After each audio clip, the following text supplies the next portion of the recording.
Okay, I call to order the Rolesville Board of Commissioners work session, July 2021. If everybody would, please rise for the Pledge of Allegiance. Pledge allegiance to the flag of the United States of America and to the republic for which it stands, one nation, under God, indivisible, with liberty and justice for all. Okay, thank you. A couple workshop items tonight that we'll be covering. Do want to say April is feeling a little under the weather, so she's out of her seat down front in case it looks a little bit different than normal, but should be fine. Can we just say it's not COVID related? No, it's not COVID related. Thank you.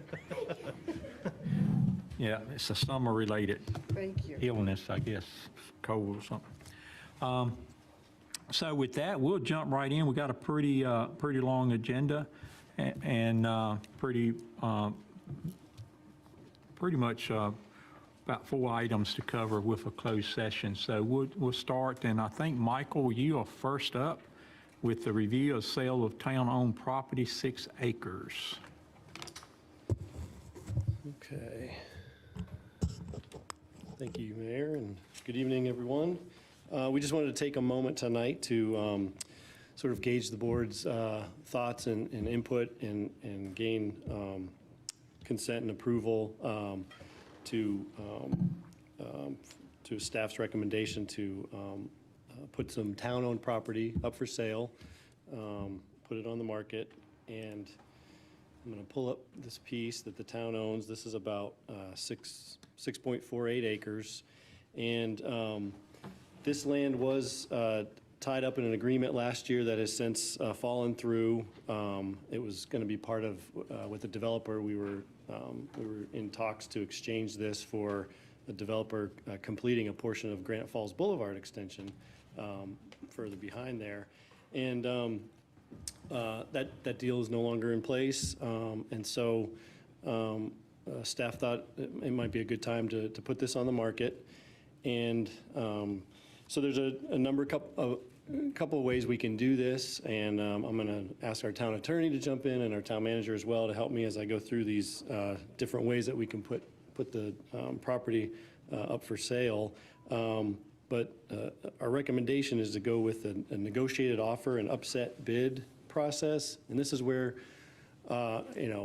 we would simply put the property and all the information about the property on the website, advertise it, and solicit bids, and we would accept bids, and as bids come in, we would post that bid and make that public for 10 days, and that's when somebody else would have a chance to sort of propose an upset bid, which you could come in at, I believe it's 10% higher of the first $1,000 and then 5% higher of the remainder, and that's in general statute there.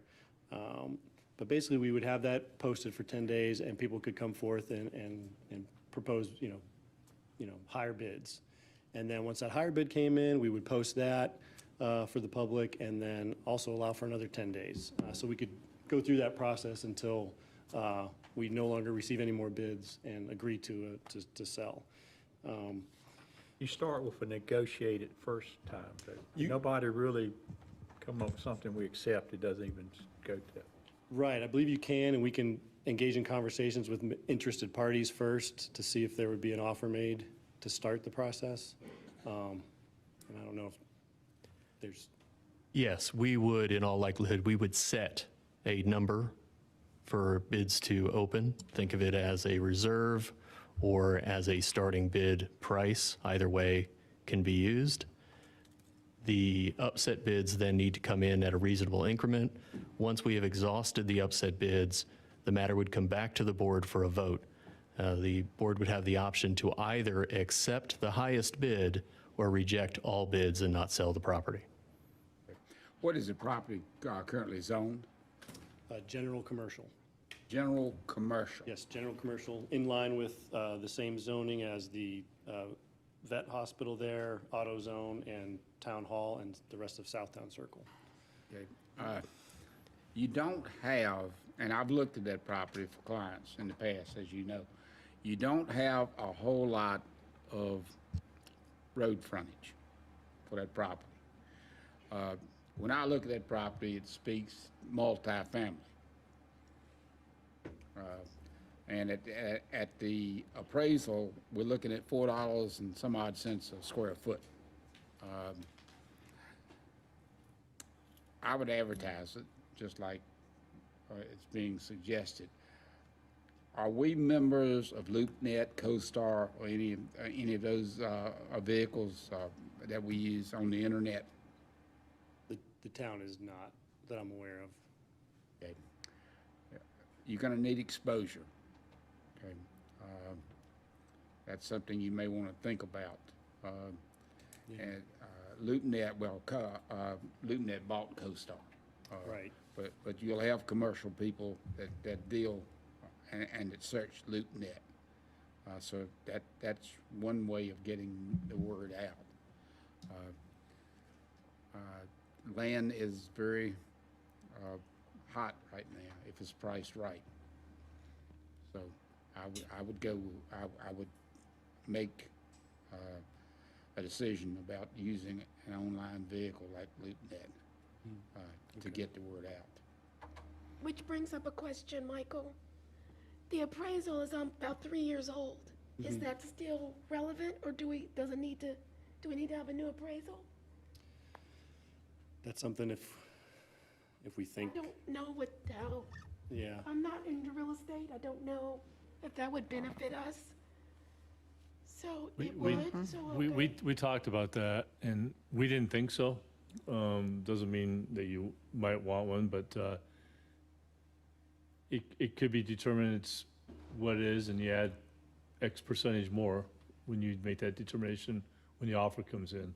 Well, I've But- done some comps for other people because of the nature of my business, and you don't have any comps in this area right now for raw land that's commercial. You don't have anything that's closed that would be a good comp for that The right prob- now. I would stick with the appraisal that we've got and be happy for 1.2. Wait a minute, we do have something, the property next to Food Lion. Where they're building a 3-story building at? But is that business though, right? That's The zoning is different, right? That's a smaller piece, and it's got a lot of road frontage. This one doesn't. I wouldn't waste the money for an appraisal. I'd leave it at that. And So just to- jump oh, all sorry. over a $1.2 million offer. So just a point of clarity on the upset bid process, how long does that take? The timing of that, I didn't quite understand that from the, whatever it is. So you, ultimately, when we believe there's a valid bid, we would bring it to you. You have to then say you believe it is a valid bid, and then the 10-day clock starts for the upset bid process. So the overall time, we don't know. No. There's it's no a- it's limit a- on that it's a- time. It's a negotiated, when the first one walks in the door, and we think it's a valid I got you. offer, Okay. we would bring it to you, and if you agree with that, then the clock starts. Could be as quick as 10 days if there's no offers, right? Right, if there's no additional officers. Which you would hope is hundreds of them. Right, you want a lot. So, I guess, thinking about the comp and, I think our growth is coming with some of the, commercial that we're seeing on Main Street. Main Street is gonna be a very active thing. Is there a reason we picking now to sell this? Are we gonna use the money today for something? Is there a reason why we need to? Primarily because it's, excess land, and we also believe that we need to get going on Granite Falls Boulevard, and so the thought was that you would probably, as originally, use some of these funds towards the continuation of trying to construct Granite Falls Boulevard. But we don't have any perceived uses for it right now, so we thought it was time, but obviously you could tell us otherwise. Yeah, and I don't know. It may be after the Main Street done. It could was be a thinking lot that more too. expensive then than it is today. And if we need the money today, I could see, not waiting. But I kind of see that there is a no-lose situation, and you can put it out there and just see if anybody would want to buy it, And, I'd put it out there. but I wouldn't give it away. Oh, no.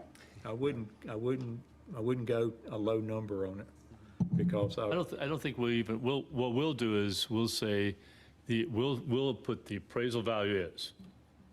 And that sets the information out there that that's the expectation. Make sure We you won't say necessarily put a list price on it, right. and then we'll see what comes in from that. Make sure you say it's a 3-year-old appraisal. Yes, we'll have all the information. We'll have the site plans approved on there. We'll have the 2 appraisals. We'll make sure the process is clearly articulated how, and then a methodology of submitting a proposal. Yeah, and it's a commercial site plan, if I recall. That's right. It is. So a couple of other points on this parcel that we want to bring to your attention. One is, we will want to make a condition of any sale, I'm not clear, that we'll want to make sure Southtown Circle remains a public access, because you see that's part of the parcel. Also, that other road off Burlington Mills probably should be also maintained a public access, or even though it might be privately owned ultimately. Secondarily, there is some probability there might be interest in only a part of the parcel. And we may bring something like that to you. Doesn't mean you'll accept it. Did you say But part or part? A part of it. Part. It's almost 2 halves if the road goes down the middle. There's interest. There's known interest for neighboring businesses who need property. Oh, okay, so you're not talking about dividing in half, you're talking about just carving out a piece of it or something? I think we may have interest in some carve-out. And if you're okay, I would soon keep that. We don't even address that until that proposal comes in. And if that does come in. Don't know that, but I think there's some landlocked parcels in here adjacent to this that might be of interest to it. And remind me, if you would, somebody, where does the Main Street, where does the new Burlington Mills, can you point to that, where that will be? I'm just trying to get my bearings. Burlington Mill Road will come straight across here. No. Right, I'm it's trying to further see down. where the new road, is it further? Burlington Mill Road will Do you know come how to do across it? there. Yeah, it'd be way down, it's not on this picture. So, You'll see it so if up we there. come from Burlington Mills Road here, New Burlington Mills Road will come through here like this and intersect with Main Street at a right angle. And this Gotcha. will be the new, Okay. full access, traffic lighted intersection here. Okay, thank Yeah, you. The picture here doesn't change at all, I don't Right, think. right, because it's. So wait, further what is down. that little gray building there? That gray, yeah, right there. On Team Extreme, Suburban Extreme. Propane. Oh, okay, just want to make sure. Gotcha. The street, the main, I guess that street that comes by Town Hall here will be the main street. Mm-hmm. And what is that name? Southtown Circle. Southtown Circle. Yeah, so will that have, when we do Main Street, will that have right in, right out? Full Or will that access. have full? Full access. Full, yep. Okay, That'll stay as is, yep. all right. So that'll be like a full access Mhm. to the back, tap back there. And Because I then- think Burlington Mills eventually will be a right in, right out, if I recall. Burlington Mills is a right-in off of, go ahead, show the direction, Michael. Off Yeah, of Main. Yeah, also Old Burlington Mills, you'll be able to, right in, Right up. right out. If you're coming from the south, from Raleigh here, you can no longer turn left here. Right, Because you'll be able to down here at the new intersection to go up that way. right. Do we have any soil studies on any of that? I had to go back to the file. Did we? didn't No, find Amy's shaking anything her. on Amy was here when we attained it. We did diligence not. or any, yeah. When I walked it, there's evidence of rock, a lot of rock. Okay. That's nothing new. I was going to say, town of Granite, so we are. So if you're okay, we'll finalize this up for August 3rd, and if you see it on your agenda, you can pull it off, but right now we'll probably put it on consent, and we'll get the process started.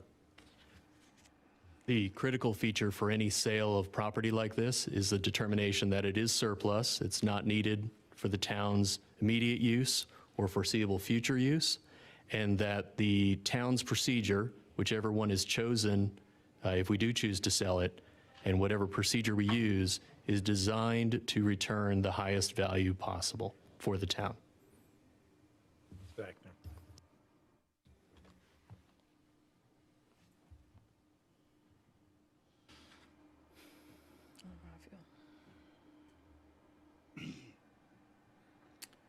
Thank you, Michael. Any other questions at this time, or? Sure, I'll think of some. Not right now. All right, well, thank you. That's all we got on this Thank you. item. Appreciate that, Michael. Okay, now we will hear about Wall Creek development, I'm not Wall Creek, Wallbrook development update.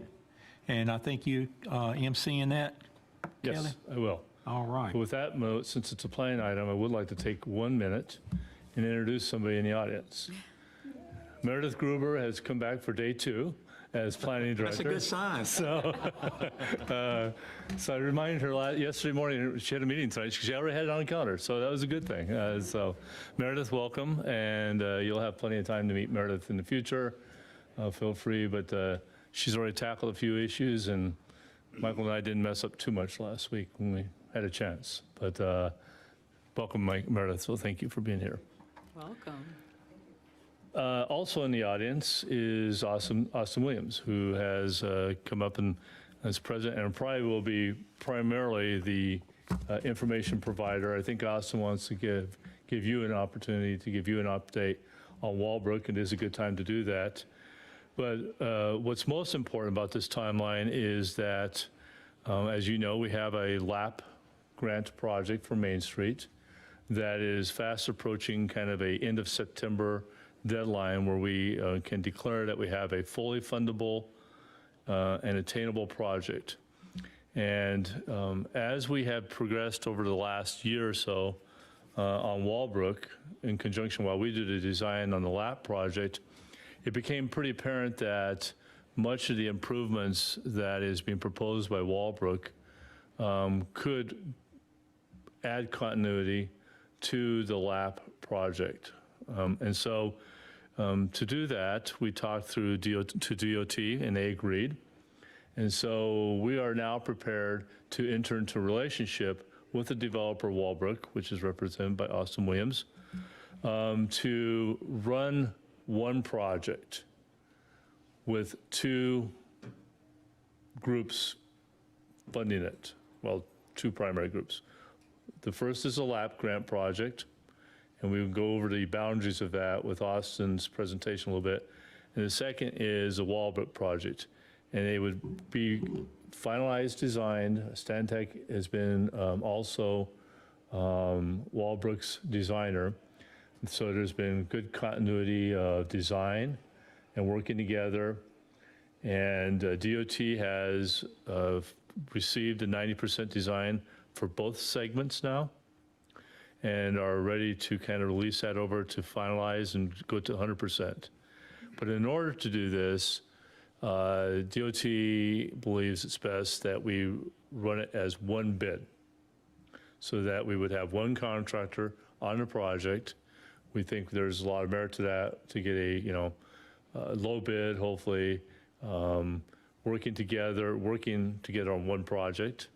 And so that means that we have to enter into a couple of agreements with the developer so that that project can be included into the bid and then ultimately to the construction of the project. So there's a couple things that we want to talk to you tonight about. First is a development agreement that sets the basis for this relationship. And we're going to talk a little bit about that. Within that development agreement will be a reimbursement agreement, which is the most important part for the LAP grant, because it's going to talk about the methodology of how we will receive funds, and we'll be the town will be the provider, the leader of the project, but then also will receive funds and a reimbursement from the developer as the project progresses. And then the third part is something that Austin would like to talk to you a little bit about, is where he is in his site planning, particularly for the commercial area, and how it relates to our LDO and setbacks that are required on Main Street. He has some kind of items that he would like to address, and I think those will probably require at minimum a text amendment to our new LDO already, or something else. We haven't necessarily confirmed amongst us what we think needs to be done on this. In fact, Austin just gave us kind of his first go at what looks like it's going to be thought of as far as his setback needs about yesterday, I think. So we're just kind of starting to review this. But all these items kind of need to be resolved about the time the project goes to bid. Particularly the development agreement and the reimbursement agreement from the town's perspective. I think the developer would like to know if the setback issue is resolved so that he can feel comfortable that his site plan will be incorporated in the Main Street project too. So with that, I wrote you a memo. It's very brief. I do have the first draft of the development agreement, and you can see it's about 20 pages long already. That is a working draft that staff and the developer's representative has met on a couple times. Both attorneys have worked back and forth on it. But I tried to highlight in here some of the highlights of the agreement and ask that you kind of think about that and work through that. And Austin corrected me on a couple of these bullets, so I want to make sure I get it accurate. First, the agreement as drafted, and again, we have not come up with a recommendation from staff yet, so I just want to make sure you recognize this is a working agreement. So you're going to get to kind of hear and see this a little bit along for the first time with us a little bit. So the agreement is for 15 years. The developer is requesting a fee credit for transportation impact fees as it relates to additional transportation enhancements associated with the Main Street Vision Plan. So this would be, in concept, this is generally what we did, and it may follow a different version, but if you remember what we did with Kalis Falls and the funding of the gap. So there was a gap between the two entryways on Rolesville Road with Kalis Falls, and you all said, well, let's make sure the road is continuous as far as the improvements and that it's wide enough so that we would be able to have one road project instead of a partial road project and then have to come back and fill that gap at a later time. So you entered into a development agreement with Kalis Falls that allowed them to build the gap at our standard and then get reimbursed for through the transportation fee for the costs associated with that.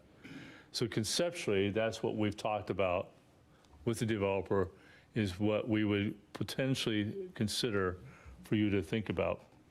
So right, the credit for just the commercial or commercial and residential both? haven't got there yet. Kind of got there? Yeah, haven't got there yet. Oh, I've talked about the importance of commercial. Right. And Right. it'd be collected when the partial sale to the person is actually going to put the building That's in? how we did it in the Kalis Falls. Yeah, I think that's how we did it on Rogers Road too. I mean, some of us been here a long time, remember Rogers Road realignment. And those fees are a long time coming in sometime, you know, depending on how quick development is. Right. What is the 15-year term? What expires after 15 years? That's what do you know that yet? You know, The reason the general statutes require a term be set is that all development agreements at the very least contain a vesting period. So within the period of the development agreement, the developer, as to the development agreement land, knows that there will be no changes to their approvals or abilities to move forward with their approvals that they received at the time of the development agreement. So for example, a subsequent amendment by a future board to the LDO would not be able to alter the situation on the ground for the development so as to hold it up, even if it had not yet been through site plan.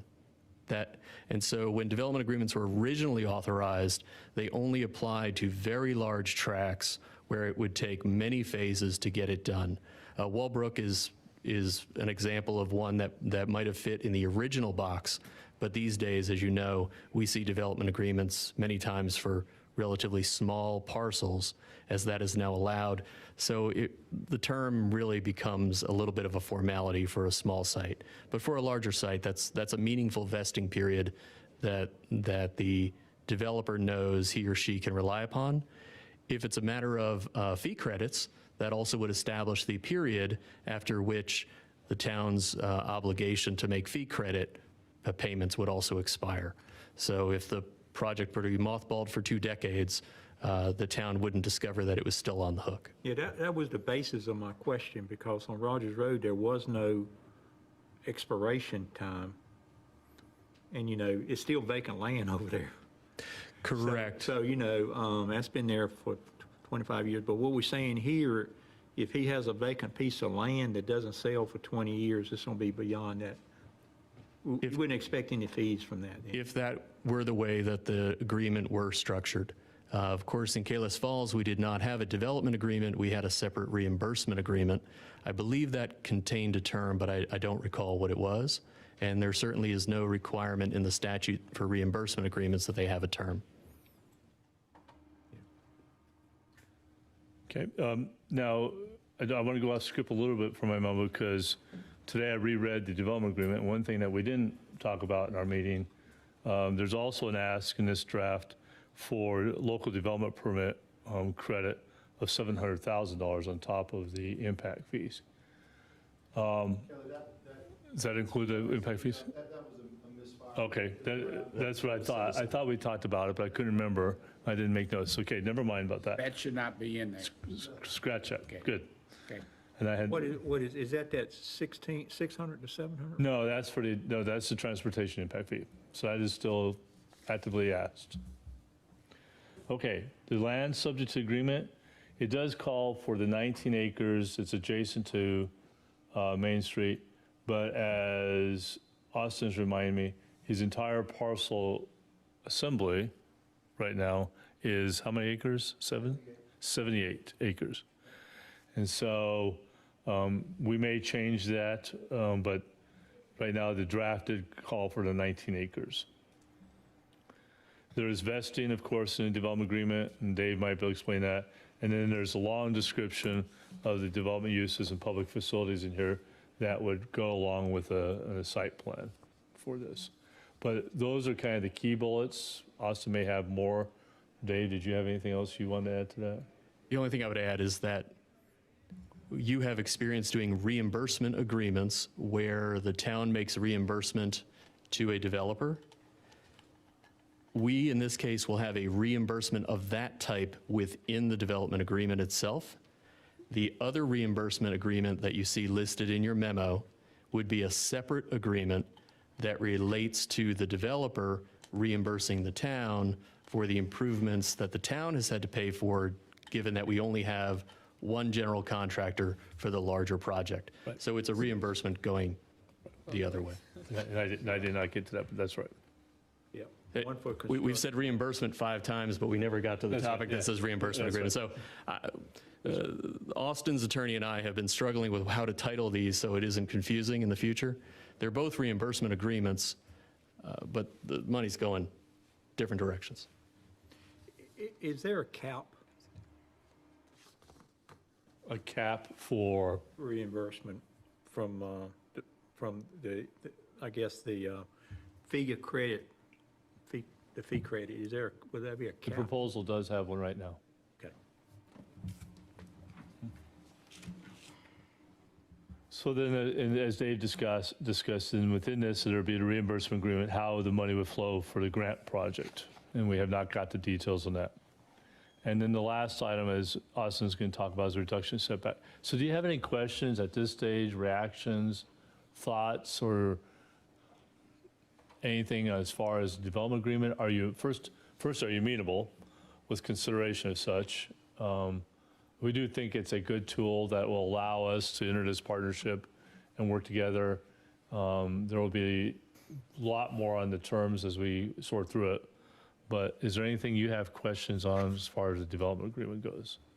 I do. Explain one more time for me. As a result, the town will hold the lead for both the LAP and the wall book responsible project. Right, Break that down for me one more Okay. time so I make sure that I understand, sure. because I'm thinking that what I'm thinking is not right. Okay, so we will be the project manager and funder of the entire project Of the entire Walbrook project. and the LAP project together. So it's one project. The portions of Main, the portions, Street. only the portions of Main Street that are adjacent to Walbrook. Yes, thank you. No internal infrastructure, nothing other than inside DOT right away. Okay, it's only the roadway. Okay. It's the DOT Associated with the Main project. Street Vision Yeah. Plan. Okay. I'm like, wait a minute. Yeah, no, we're not building roads or parking lots or anything like that. All right, That's very right. good, thank you. Yeah. Y'all gonna build it and then pay me rent. All right. Anything else on those two before you hear from Austin? What he may say may trigger more questions. Go for it, Austin. Okay. I'll do the best I can to try and stay in the rooftops, because I know this could be a multiple hour discussion if we wanted it to be. But to Ms. Sneed's point, I do want to reiterate that at this point, Stantec is designing the improvements that are incumbent upon us per a TIA that was approved by the town of Rolesville and DOT, and the LAP grant project as one. So right now, it's moving forward in a combined design, and that is at NCDOT's request. Because essentially, when we received our TIA and saw how massive our improvements were, and that there was very much, an obvious intersection of the LAP grant improvements and our required improvements, DOT said, there's no way we're going to have two separate projects on top of each other. It's going to take twice as long. There's going to be scope gaps, and this needs to be one project. So it's really with, even though DOT is not managing the project, they have to approve it and oversee it. This is all with their blessing. So it's a very kind of complex process as to how it goes out to bid. But Stantec has done a really good job with the input of Dave Neal and DOT to kind of come up with a concept as to how this goes out to bid, so that one contractor can bid it, and then everybody in this room and everybody on my team can understand for every dollar spent, including change orders, who's responsible for what. So that's the reimbursement portion of the project.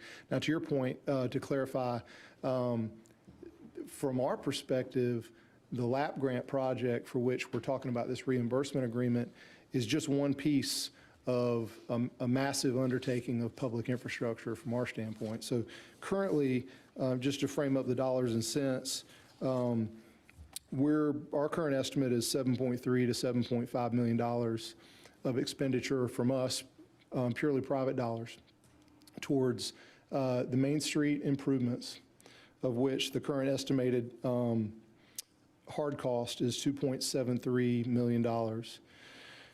That's just the Main Street part. So that's Stantec's current estimate plus a contingency.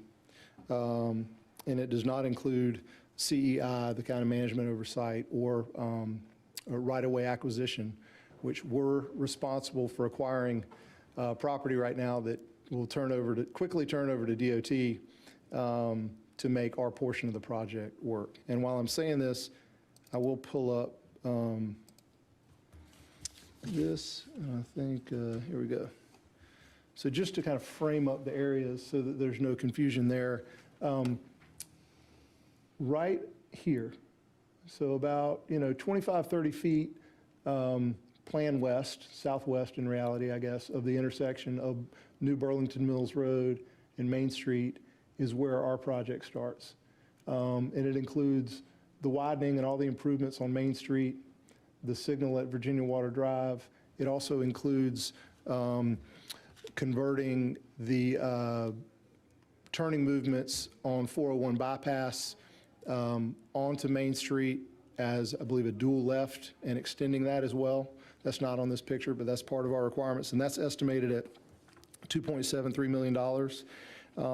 In addition, just to kind of add up the dollars and cents, we've contributed just under $100,000 to the pre-lap grant design, which was our existing development agreement by which we paid forward the design that was necessary, I believe 80% co-pay, co-invest share of the project for it to go to Campo for consideration. $250,000 of design for the Main Street portion in front of Walbrook, $96,000 of internal roadway design of roads that will be dedicated as public, $75,000 of right-of-way acquisition services. I'm going to skip through some of the smaller numbers here. $2.7 million for the DOT Main Street project, and then the extensions of Virginia Water Drive, Burlington Mills Road, and Wall Creek Drive, which are $710,000, $835,000, and $340,000 respectively. In addition, we're donating 6.8 minimum acres of right-of-way, which is valuable commercial land, which we've purchased at market prices. We've put a price tag for our internal purposes on that at $260,000 an acre, which is exactly what we paid for the Paris tract about 18 months ago. So that's an 8-acre piece here that we added to our project midstream. So that's a value of about another $1.8 million. And then we're estimating about $400,000 of right-of-way that we need to acquire, mostly on the other side of Main Street, through Telex. So it goes to DOT upon closing with our dollars. It just is what it is. There are a lot of folks who may come behind us who have no road improvements to do because we've done all this, but it's, a pill we're willing to swallow. So that's $7.3 to $7.5 million. In addition to that, I did want to point out that our total development plan, which we have a 15-year phasing schedule in the development agreement, is about 275,000 square feet of commercial, in addition to the townhome component. And just the commercial component, we're estimating a completed value at minimum of $75 million. And, You say commercial, you're speaking retail? Yes. I should say non-residential. Okay. Obviously, when people see this, they ask us, which if we knew, I don't know if we could say, but how long is it going to be before your retail anchor will be in place? I was hoping to sign a lease this week so that I could talk about it publicly, but we're within a week or two. I can't say their name out loud, although some folks have guessed it, and I might have nodded. But we think that they'll do Rolesville proud, and we're very much geared up for site plan for that project. And you think that's something that people will be able to shop within 2 years from now? Well, really, the critical path is more related to the progress of the LAP grant project than anything else. So we have contingencies, and I'll be very specific. There can be work ongoing on Main Street, and they'll open up and sell groceries. But what they have to have is Virginia Water Drive completed with the roundabout to Main Street, and there has to be an operational signal on Main Street. Right now, it's estimated that June 2023 is an appropriate date. Thank you. That's good news. Yeah, so we're really happy about that, and I did hope that I could Sell speak what? openly about it. What did you say? What's that? They'll sell what, Austin? Groceries and specialty foods. What was the 75 million again? What did that comfort that you mentioned? Is that everything in yellow up there? Or? No, so when you all approved the special use permit for the residential, at that time, we designated that everything other than this residential, which is in the dash red area, would be non-residential. So in my mind, and pursuant to GC zoning, that's a combination of retail, office, medical office, and related uses, so shopping center and professional uses. And so the 272,000 square feet, 275,000 square feet, that is per our TIA. So the improvements that generate, the proposed improvements that generate the traffic, that generate all these expenses on our end, are all in the TIA. So when I use those numbers, the TIA is essentially a governor upon which we can do. And to the extent that we want to do more than that, we've got to come back to the well and analyze traffic again and those sort of things. So by approving the SUP, you approve the TIA, which governs what we can and can't do in regards to a number of the uses beyond what zoning may even require. Yeah, I think more direct, maybe the direct question is, what do you foresee this project, total cost of the project to be? Well, From that's an economic standpoint, is it 75 million, not including the residential. Not including. And we are under contract to sell the residential. So that's purely, and actually on today's costs, I think that we're probably looking closer to 90 or 95 million. But we wanted to put forth a minimum as a, essentially it's a resolution that kind of underpins the development agreement in regards to an implied value. But one thing that I think is critically important to understand that we've done here, and one of the reasons that we've wanted to try and combine a number of other things that we feel like are mutually beneficial into the development agreement, as opposed to negotiating just a reimbursement agreement that just talks about work gets done and the town gets a bill and they send it to us, and how do they know we're good for it and when do we pay them for it, right?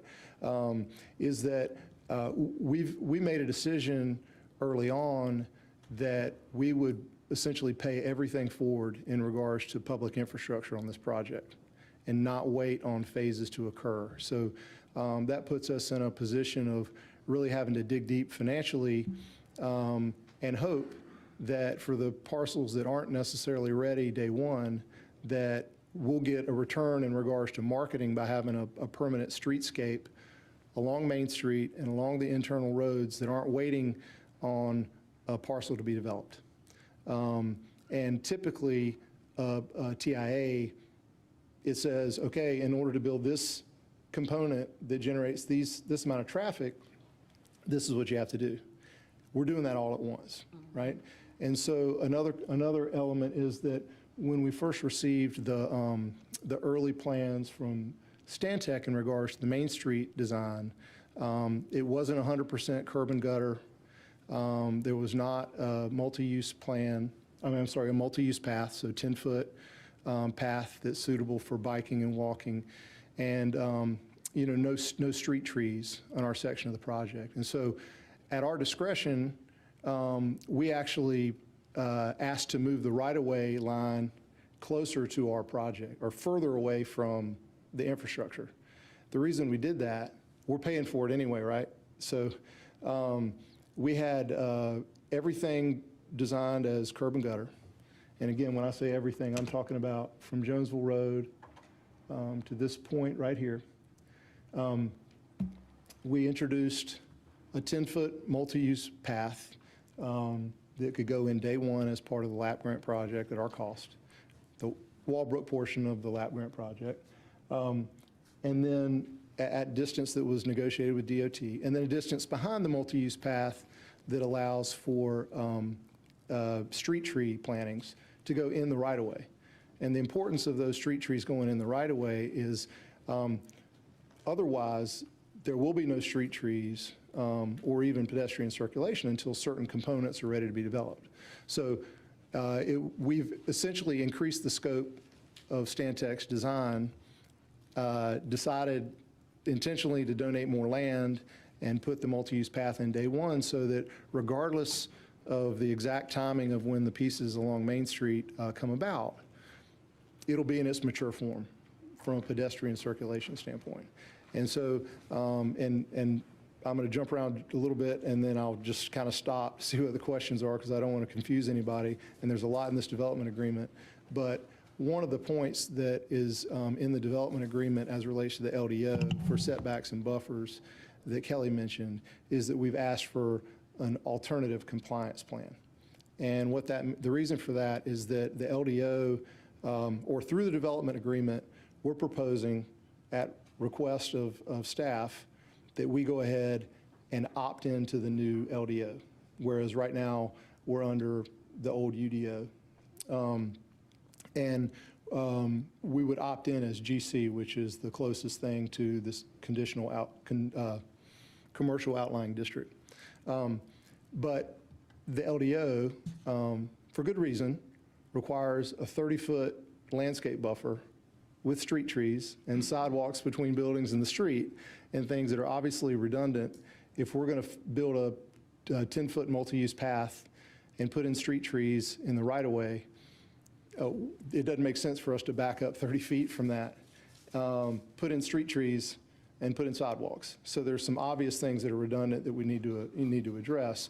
But additionally, in front of the grocery store where there's a parking field that comes out towards Main Street, that's not an area that, from a practical standpoint, that we're trying to snuggle up against the road. Like, we understand that there needs to be appropriate buffers there. But I'm going to go back to So that need, which makes sense to me, it does anyway, that need, the reduction setback, is that just along Main Street only? Main Street Throughout and the the whole intersections. So we have addressed the other roads as well. And I think I've got some visuals that'll kind of tell that story a little bit. So this is we presented this during the hearing for the SUP approval, and this was also part of the neighborhood meeting that we had for the SUP. And this is an early sketch showing the potential relationship of buildings at the intersection of Virginia Water Drive and Main Street. So again, this is here at this intersection. And as opposed to a typical shopping center that would take, those hard corners and probably sell it to a bank or a convenience store, we've wanted to create kind of a village atmosphere that really activated those corners, creates interplay between our buildings, the outdoor seating that would be outside of those buildings, and sidewalks and walkways that would connect to the 10-foot multi-use path. And we can't do that under the setbacks and buffers that are prescribed by the GC and the LDO. Now, it's interesting to make the point that this would be very similar to what the LDO lays out for mixed use.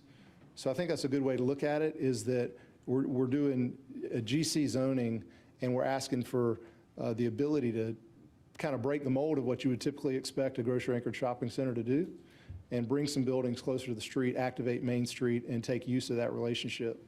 So this, again, was an early plan, and I wanted to share this, and I left a copy of it with Meredith for good bedtime reading, it's more than probably anybody wants to read or see, but this is the track, that we call it the boat track lovingly, although that's a horrible name because it's kind of shaped like a boat, but this is kind of the heart of the project along Main Street. It's got a relationship to our residential, and I'm happy to leave a printed copy of this, but this is a work in progress that we're working on with Stewart Design, landscape architects, and 310 AI, which is a really strong architect here locally.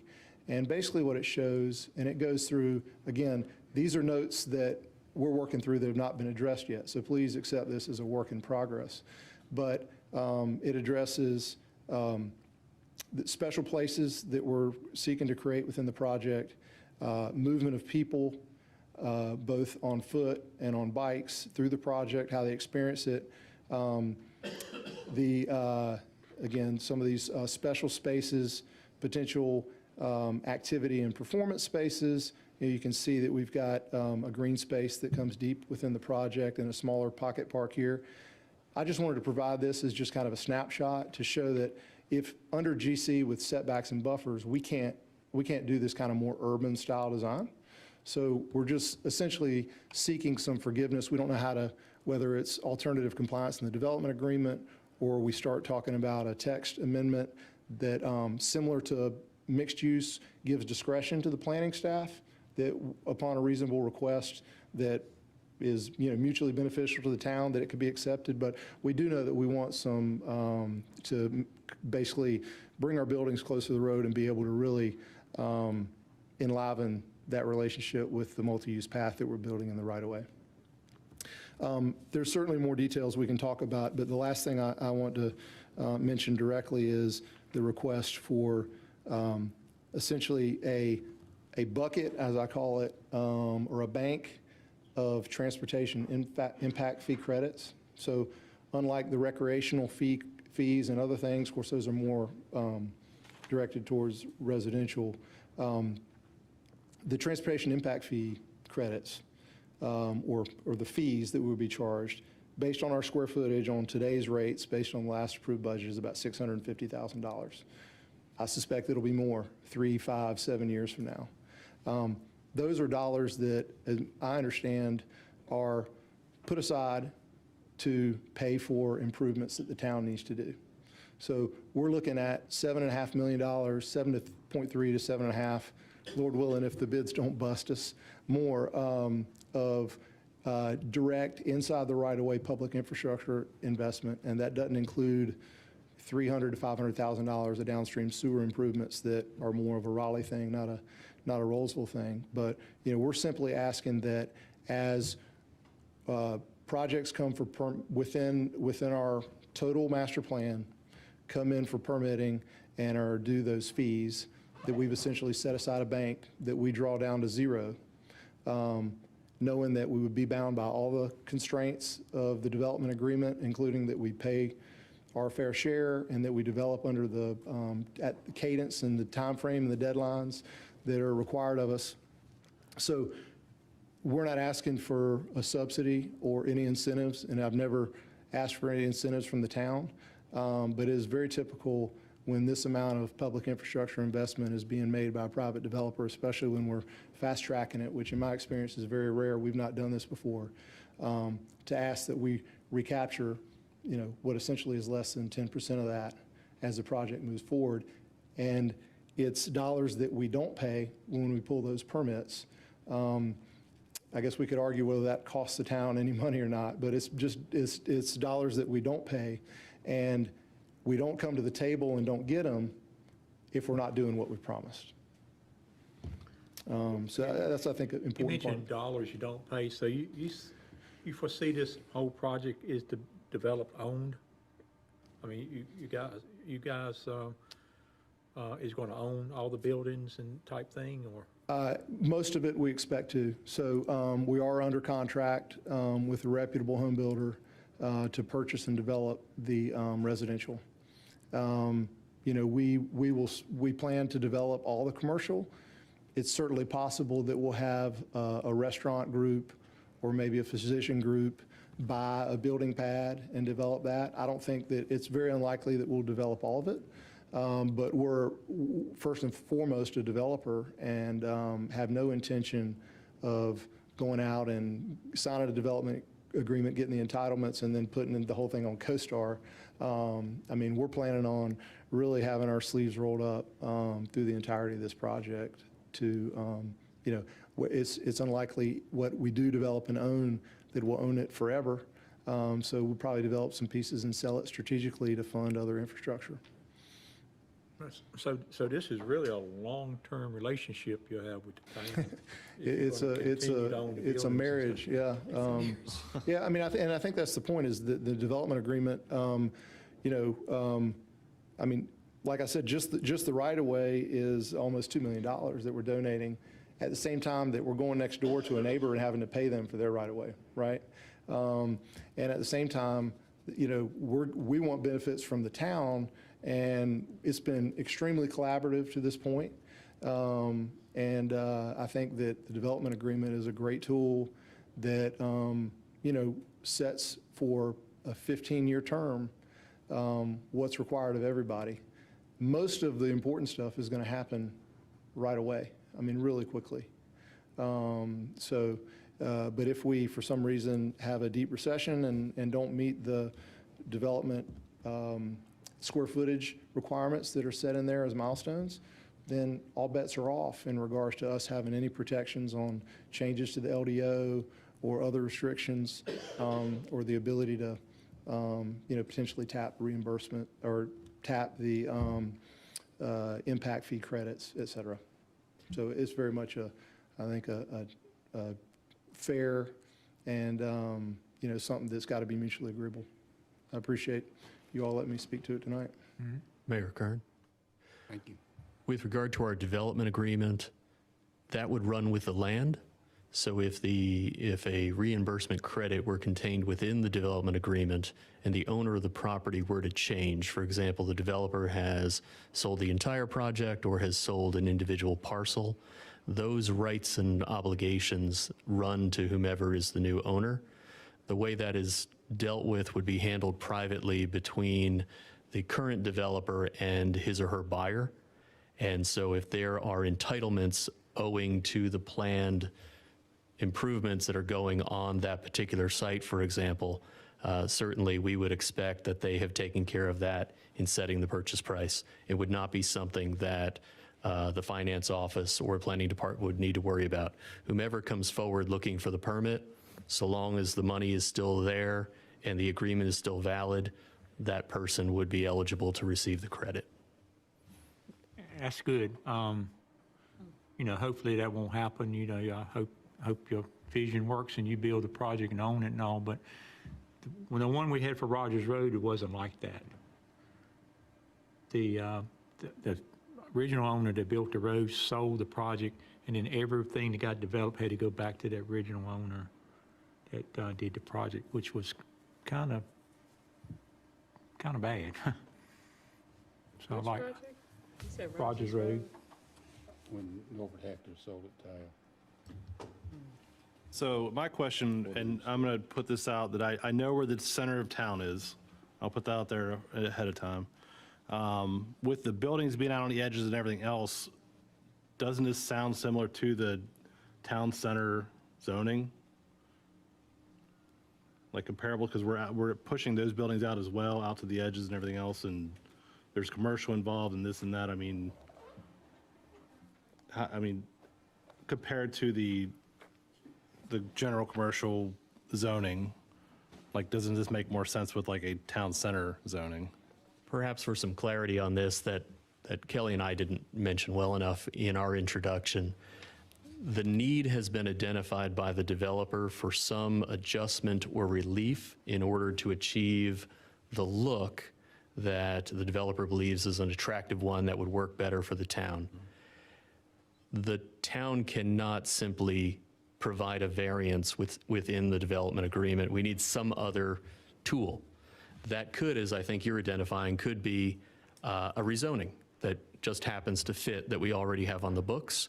Could be a text change. I don't know that Austin's team necessarily cares what solution we come up with, but this is an exploration to see what is the best path to get that done. I'd rather find something that fits in rather than changing text and stuff already, just because we've just passed that. I mean, but if we have to, we have to. But I'm just saying, like, if it makes sense and it's similar to something else we already have, why not see if those two work together? Staff is still looking at it to be able to come back with a recommendation. All right. Yeah, and we're agnostic to the solution, but specifically to your request about town center, the mixed-use zonings have a number of things off the bat that are in conflict with certain elements of our plan. Okay. Some are uses, a shopping center in the traditional sense where you have, for instance, a grocery store facing a road with a parking lot in front of it would not be allowable. Also, there's a requirement for, I think, 20% minimum of residential. So each of the mixed-use requirements have a residential requirement in them.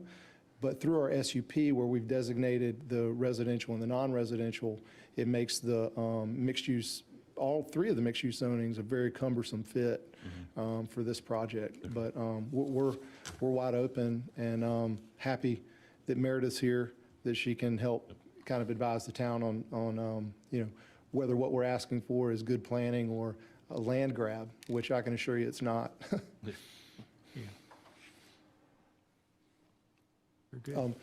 One thing I did want to mention is that this parcel, the Paris tract, and this 12-acre parcel, they're still zoned industrial. We started a rezoning from this one to go from rezoning to CO. And we realized that there was an opportunity for a signal here and ran out and bought this piece of dirt. And then the LDO gained steam, and we're just like, we're not going to introduce a rezoning in the middle of all this. So we're ready to come back and do that.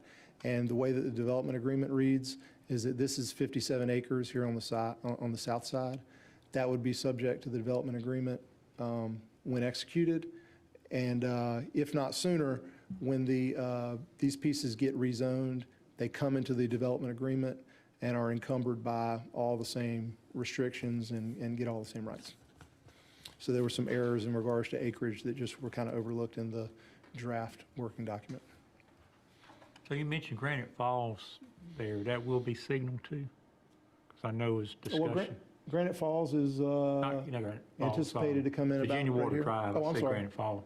But Virginia Water Drive, you mentioned that will be signaled now, because I know at one time it was not. I don't think you, That's right. We thought that it was potentially too close, and then it was identified that with the addition of a roundabout and some other improvements that, frankly, DOT, at their discretion, so there's got to be a signal here. And really, they're projecting that since Virginia Water Drive is a 2-mile road that goes all the way back to Young Street and is the spine road for that residential, with the addition of a grocery store, they feel like it's going to draw significant traffic and wanted a signal there. And we saw that as very positive because honestly, we may not have a grocery store commitment today or be as far as we are towards that commitment without it, because the topography and there was no way to make it happen here, which was kind of the obvious location initially. So we feel like it's a very good thing, and it'll work well with our plan.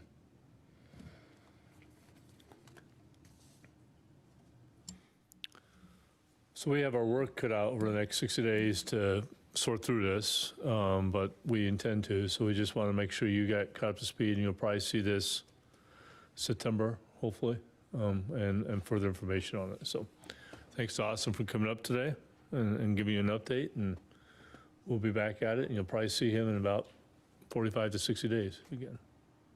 thank you. Thanks for your time. Thank you. Appreciate that. Okay, any, I don't know, I need to check on. She's in on the phone. Any more questions from Kelly on this particular item 4? We good to move on? Good. Okay.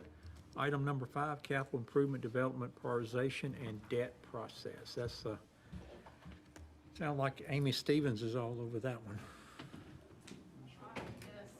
Started. So good evening, Mayor and Commissioners. As you recall, during our budget work session, I think it was March, the end of March, we talked about how we had identified almost $60 million worth of capital projects for our 5-year capital improvement plan. But one of our issues we had left unaddressed fully was a funding plan that identified how to pay for $60 million of projects that were identified.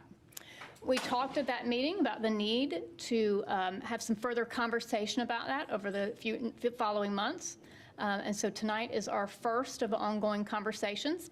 We have invited our colleagues from Davenport and Company to take a look at our financial situation and make a report to you tonight on about their assessment and where we should be headed in the future. So tonight we have Mitch Bergoglio with Davenport and Company, and I'm going to turn things over to him to present to you his information. You want me to pass those out? That would be great. Thank you. Mr. Mayor, Commissioners, thank you for having me this evening. We're passing around hard copies of the presentation. Some of these pages may be a little easier for you to see if you have the hard copy in front of you. Thank you.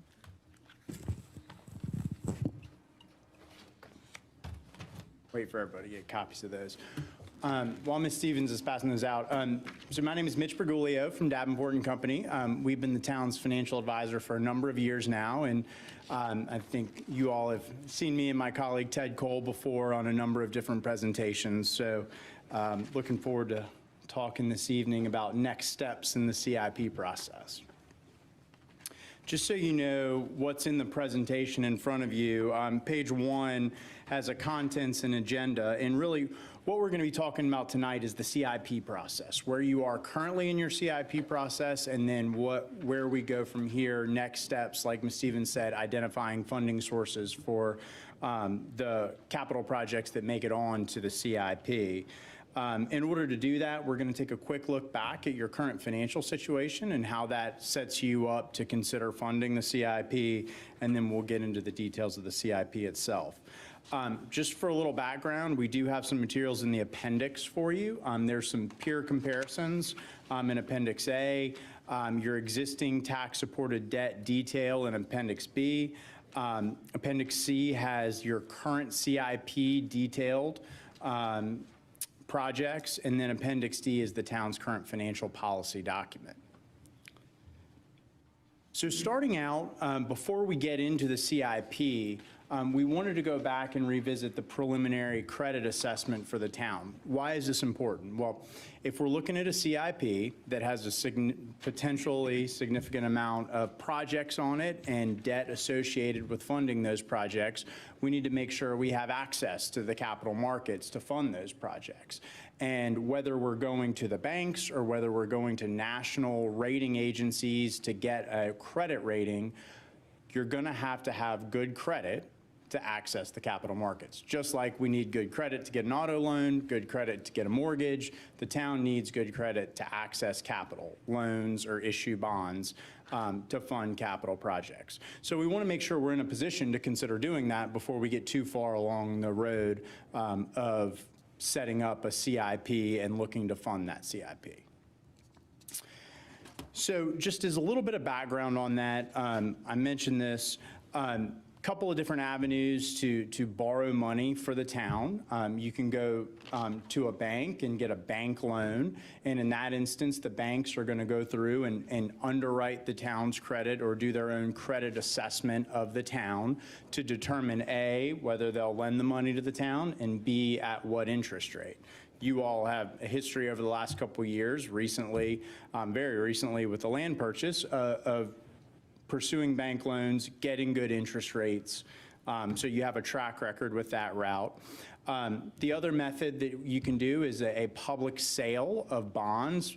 A lot of times this is used for like general obligation bonds that are sold to the public markets, municipal bonds sold to investors like insurance companies, municipal bond funds, and even private investors like all of us in this room could buy the town's bonds if you were to issue bonds in the public markets. And in that case, oftentimes a credit rating is required. There's 3 national credit rating agencies, Moody's, Standard & Poor's, and Fitch ratings. There's others out there. Those are the 3 most common that are used for municipal bonds. The town is not currently rated. You haven't needed a rating because you don't currently have bonds outstanding. But if you were ever to go to the public markets to issue municipal bonds, you would need to go out and get a credit rating. Question on that. Yes, sir. if you would. I know, talking to some of the other Wake County mayors that's been through this a lot, the process is actually going to New York and meeting with the bond raters and putting on presentations and stuff like that. So at what point would that happen that our people would need to do that? Yes, sir. So it would depend on, there's a number of different ways that you can interact with the rating agencies. And that would depend on when you are ready to issue debt and what type of debt you chose to issue. Again, for a bank loan, we don't need a credit rating. But if we do issue bonds in the public markets, we would go out and interact with the rating agencies to get a credit rating. And that would typically be done somewhere about 30 to 60 days before you would sell your bonds. So that process is part of the financing implementation when you would go about doing that. You could certainly do that now, but there's a cost to doing so, and if you end up funding projects through bank loans, you don't necessarily need the credit rating. But once you get it, you keep it to some long period of time, right? Yeah, until the bonds are paid off generally. There are certain exceptions, but if you're going to go out and you issue bonds for 20 years, you're going to have that credit rating for 20 years most likely. Yes, sir. Okay, thank you. Yeah, and that was great timing. I was just about to say, please feel free to interrupt me along the way. Questions, I'd love to make this conversational.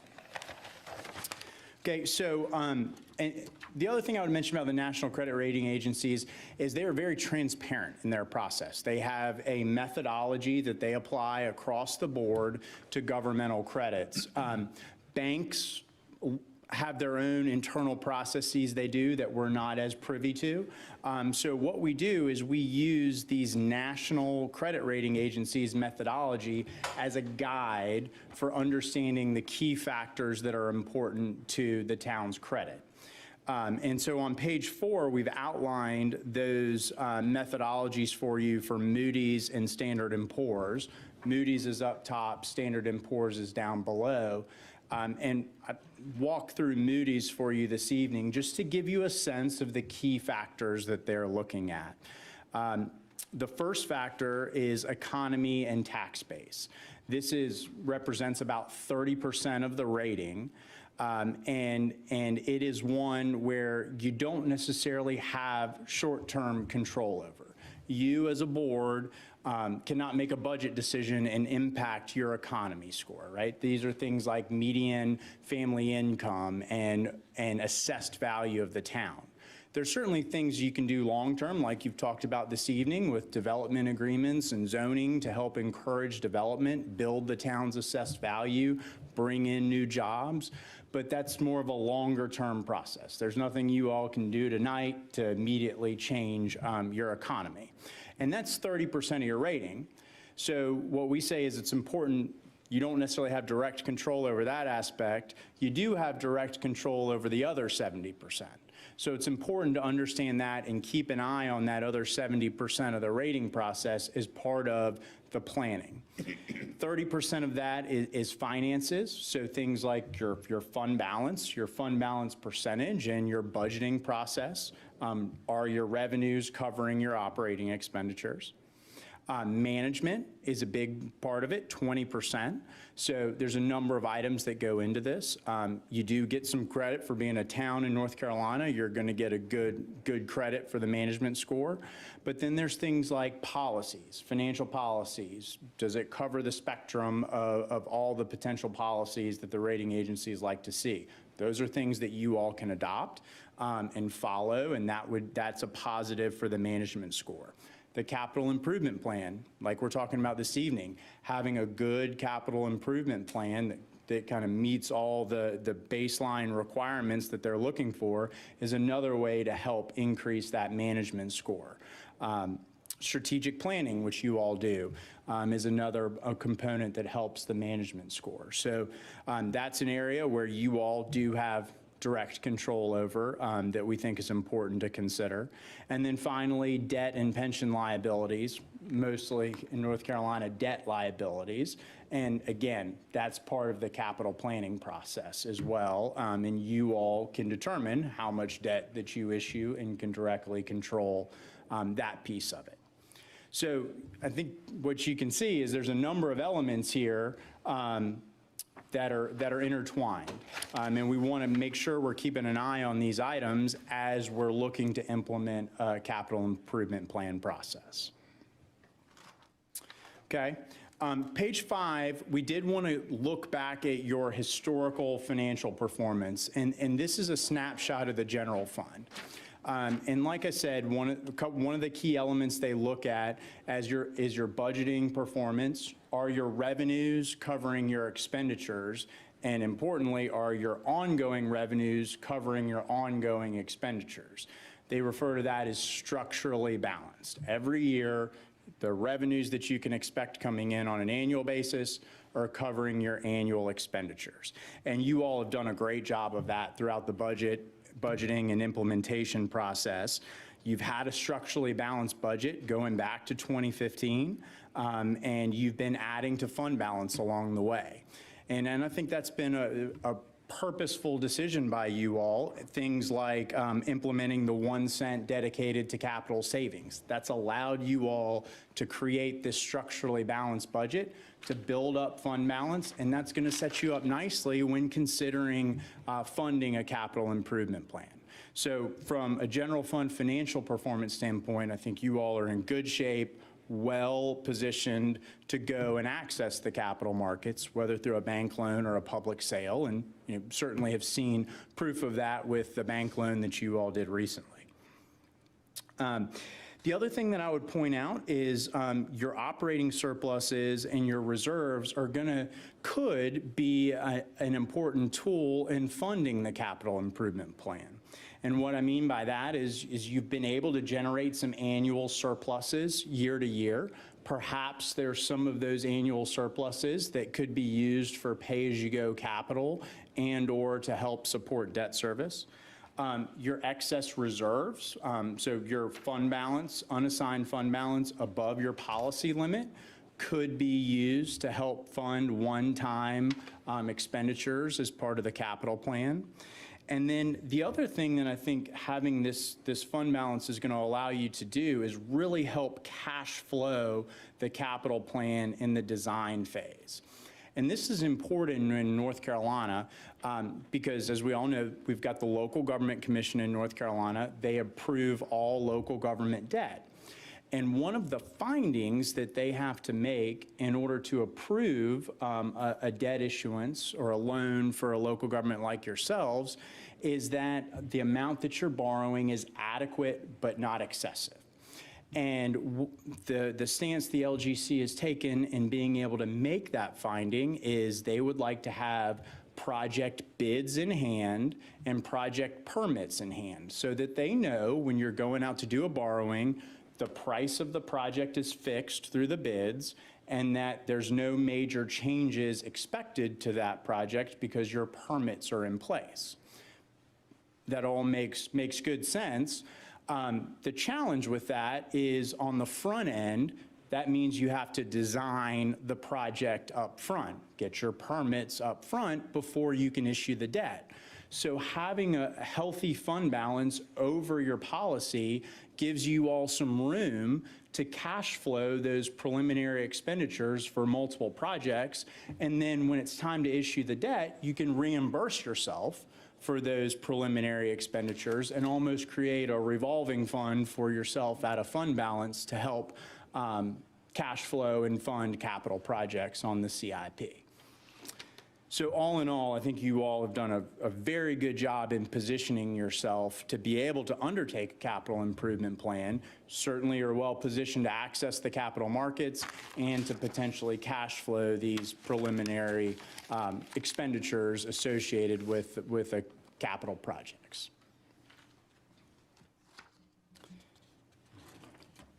That's the financial side. On the debt side, page 6, you have about $4.6 million of debt outstanding.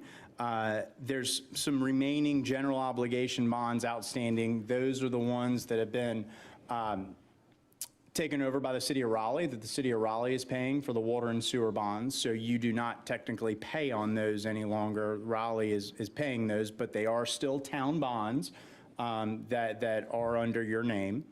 And then there's about $4.3 million of installment purchase contracts outstanding.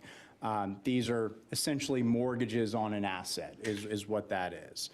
All of your debt pays off by fiscal year 2033. So within 15 years, you will have paid off all of your debt outstanding. One of the things that I'd point out is with this minimal debt outstanding, you can see your payment stays fairly level between $540,000 and $590,000 through fiscal year 28. So you have a pretty stable annual payment structure there, given the limited amount of debt that you all have outstanding. One other item to point out on the far right-hand side of this page is what we call the 10-year payout ratio. This is an important ratio that we look at in municipal finance to measure how quickly are you repaying your debt. Are you issuing debt and repaying it in a responsible manner? And you all, under this ratio, are repaying 93% of your principal outstanding within the first 10 years. So as you're issuing debt, you're paying that debt back quickly. And Is there a magic number on that one? good question. So flip forward to page 7. We've got a couple other key debt ratios outlined for you on page 7. And before I walk you through these, kind of hearkening back to the credit assessment, we would suggest considering policies for some or all of these ratios. That's an area where you could proactively put a policy in place, and I think it helps facilitate the CIP process.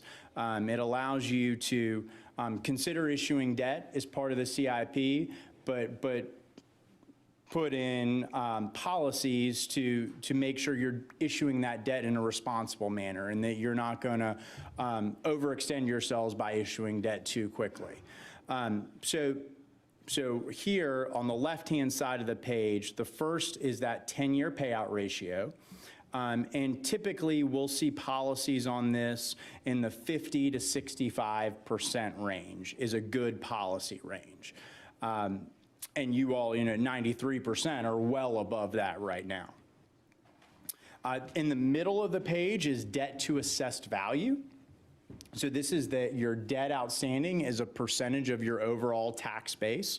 And right now, you all are under 0.5% debt to assessed value, which is a very strong level. That is, Moody's has some specific criteria. Anything less than 0.75% is in their highest category, very strong, which is where you all would score out. In terms of a policy, we typically see policies ranging from 2 to 3% for this ratio. So again, you would be in very good shape under that policy if you were choose to adopt that. And then finally, on the right-hand side of the page is debt service to expenditures. So this is your annual debt payment, principal and interest, as a percentage of your overall governmental budget, your overall governmental expenditures. And this is an important metric for a couple of reasons. It's a measure of your debt burden on your annual budget. It's also a measure of flexibility. There's debt service, once you issue it, it's a fixed amount, you have to pay it. You can't furlough a debt service payment, you can't turn the lights early or close early on a debt service payment. It is what it is, you know what it is every year, you have to pay it. And so that's a component of your budget that you don't really have flexibility over. And so for this policy range, we typically see policies within the 15 to 20% range established. You all in 2021 were projected to be about 6%. With the new loan, that's going to increase a little bit in 2022, somewhere in the 7.5% range in fiscal year 2022, and then it's declining after that. So once again, well below that potential policy limit if you were to choose to establish them. And so I think based upon your existing tax-supported debt profile, we would say you have debt capacity. It is reasonable under these ratios for you to consider using debt as a tool as part of the CIP process. Do these range vary depending on the size of a town? Yes, sir. Are these based on our population somehow? These policy ranges are kind of industry-wide, what we see, and everybody's a little bit different. I wouldn't encourage you to go out and adopt these debt policies tonight or at your next meeting. What I would suggest is let's get into the CIP process, understand what your needs are, and look at establishing policies understanding those needs, right? So debt to assessed value, it's 2 to 3%. Well, you might say, well, 2% is lower, let's stick with 2%. Well, you may have needs on your CIP that are must-fund projects that may put you above that 2%.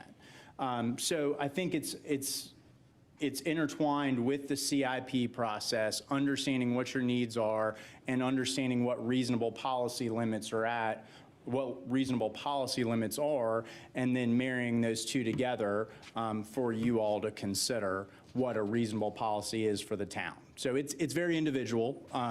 You know, we want to be within a certain range, but the actual amount, I think, is up to you all to decide what's reasonable and what's appropriate for the town.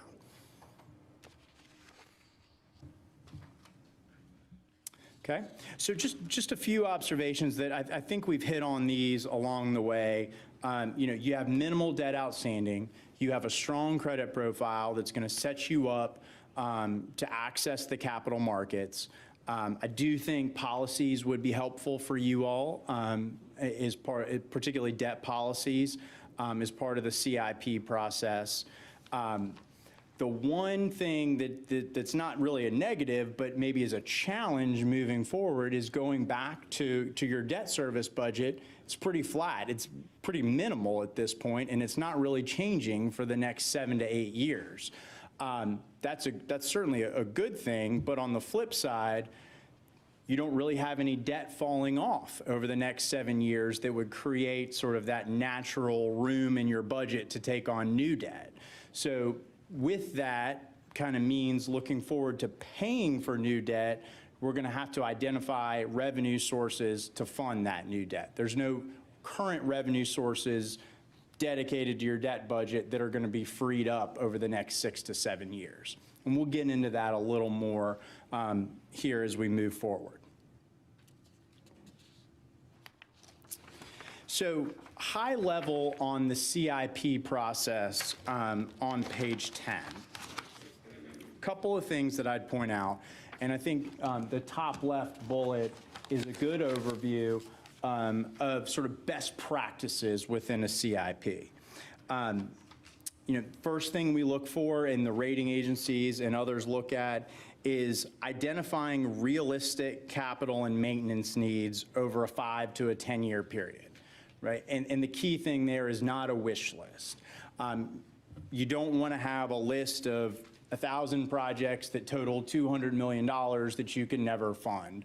What the best practices would say is, let's have a plan that is reasonable and achievable for the projects that we are able to fund within the next 5 to 10 year period of time.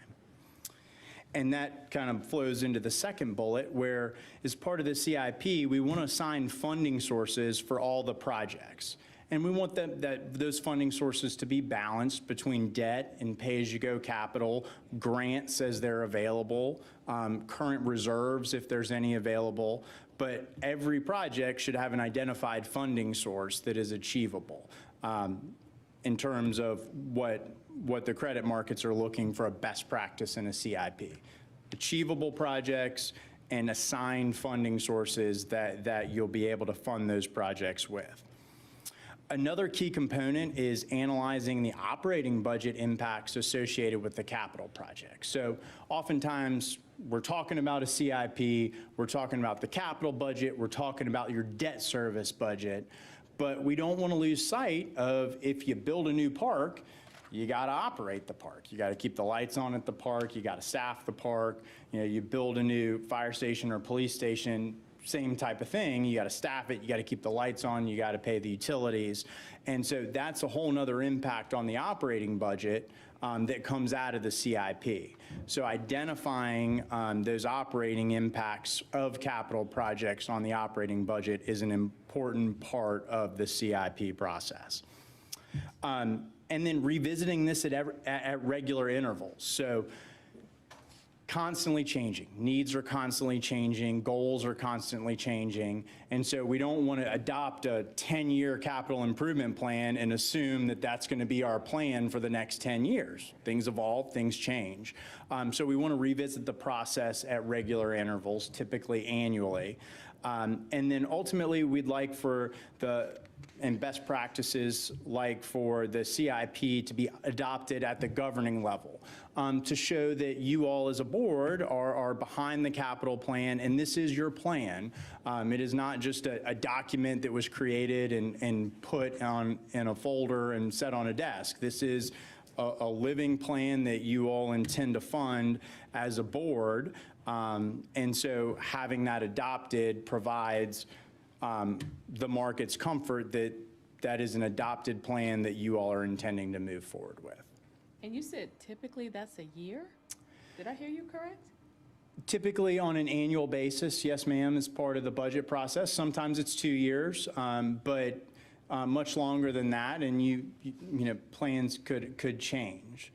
So a lot of times what we see is it's built into the budget process, often earlier on in the budget process than the operating budget, because that CIP informs the overall budget for the current year. Gotcha.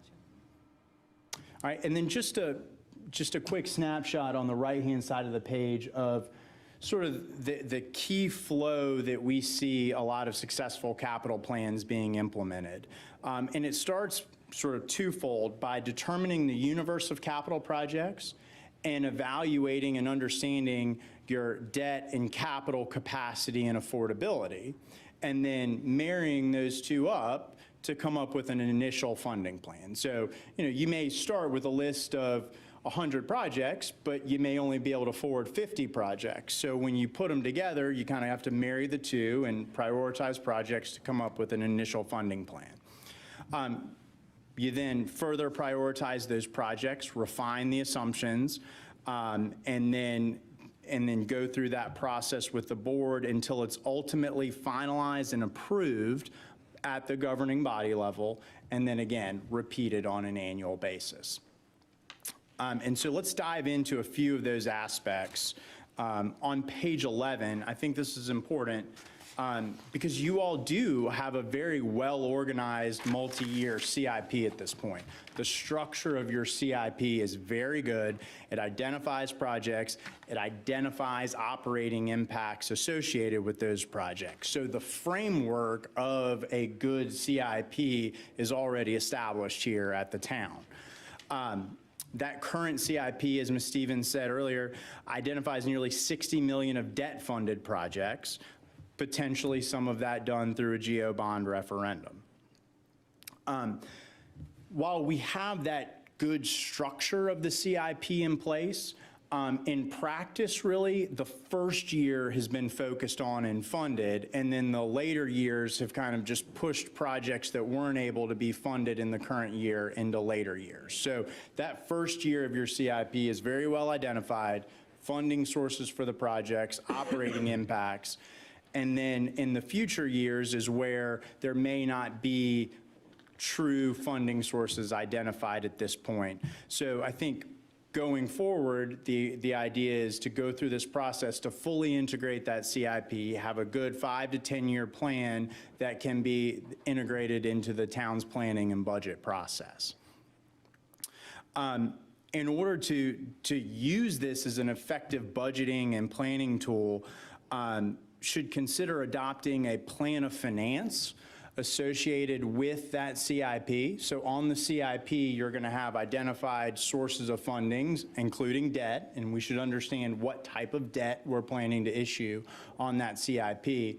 But I think more importantly is, how are we going to repay that debt, and how are we going to pay for any pay-as-we-go capital that's included in the capital improvement plan? Because this is a process that's revisited annually, but it's a multi-year plan, you've got to have a fixed funding source, fixed funding mechanism identified and stick to that funding mechanism in order for the CIP plan to hold. Please jump in at any time. So make sure I understand.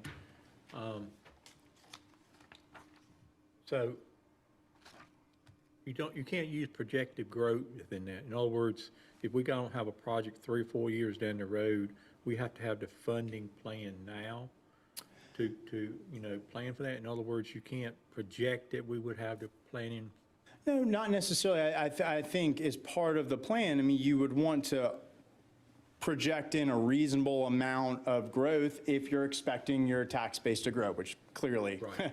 We're expecting your tax base to grow. We would want to build in a reasonable level of growth, but we would want to make sure that that growth that we're assuming is achievable. We wouldn't want to just assume we're going to have enough growth to cover whatever we want to fund. So I think it's a balancing act between an achievable level of growth versus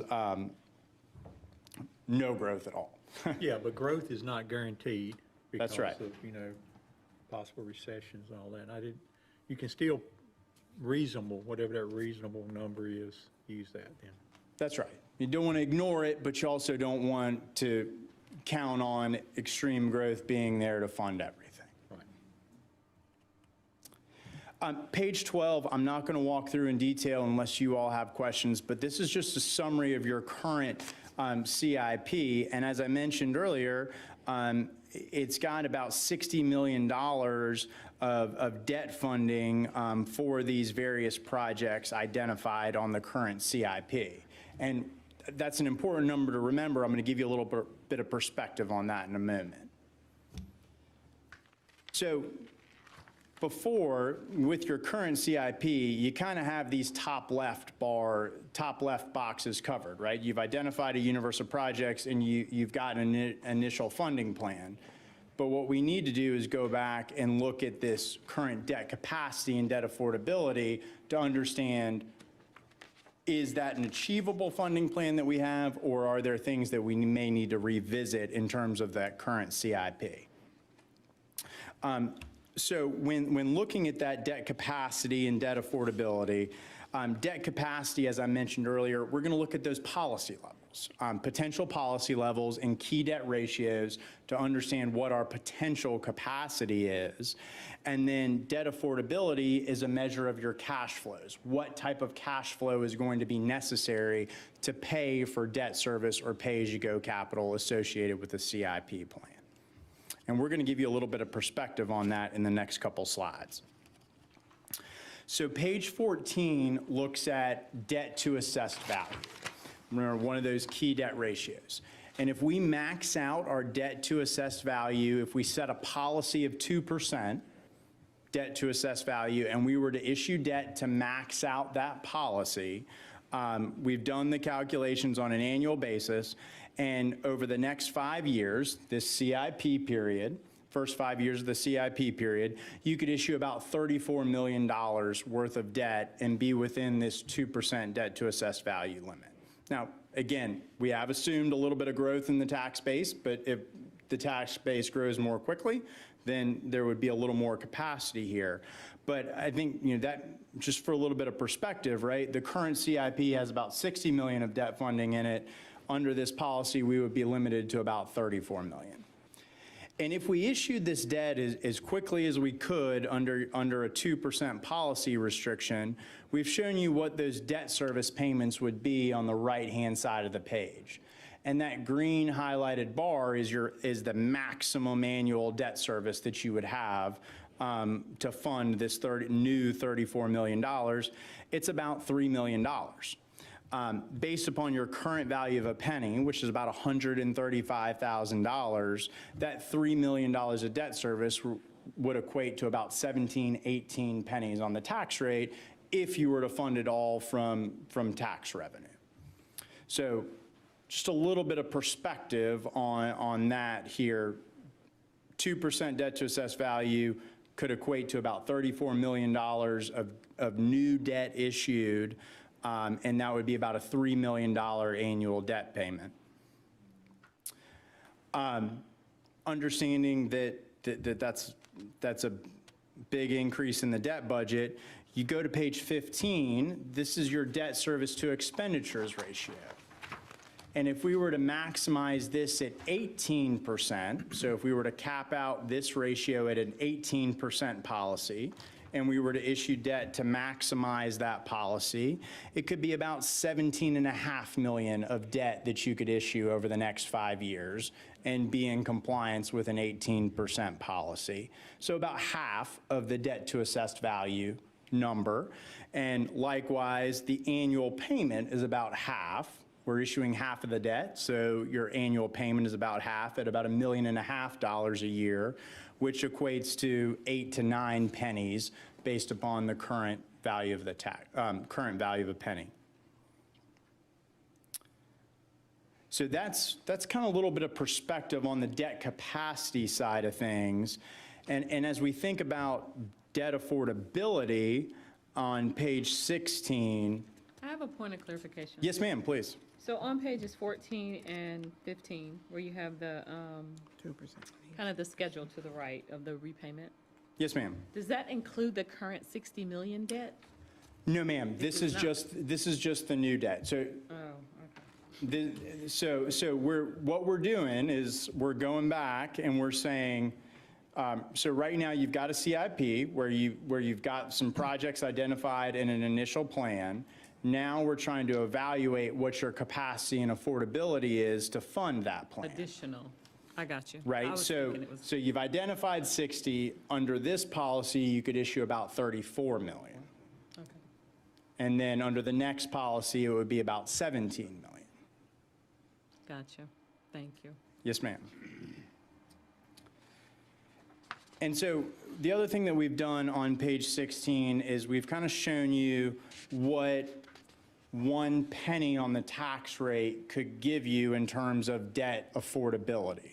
So at $135,000 for the value of a penny, 1 penny would leverage about 1.49, call it $1.5 million worth of debt. So every penny, or the equivalent of, can leverage about $1.5 million of new debt issued. And that's, again, just tied to a penny in the current value. Again, like Mr. Mayor said, growth, as growth comes, the value of a penny, it will increase, and that will certainly. So this presentation is based on approximately 8,500 population? So right now, what we've assumed, so if you're looking at going back to page 15, what we've assumed is your current value of a penny, $135,000, and we've assumed that it's growing at current projections 5% per year for the next 1 to 5 years, Okay. and then 2.5% thereafter. It's in the tiny print. Okay, thank you. And page 16, of the left-hand side of page 16, is truly a snapshot of where you are today, your current value of a penny and what that could leverage. So 1 penny is about $1.5 million, 5 pennies is about $7.5 million. So a couple things to keep in mind on the right-hand side of the page with these observations. Currently identified about 60 million of debt funding needs. Under capacity calculations, maybe there's about 17 to 34 million of capacity that could be issued. And on the affordability perspective, knowing we've got to come up with new resources, a penny will generate about $1.5 million of funding capacity.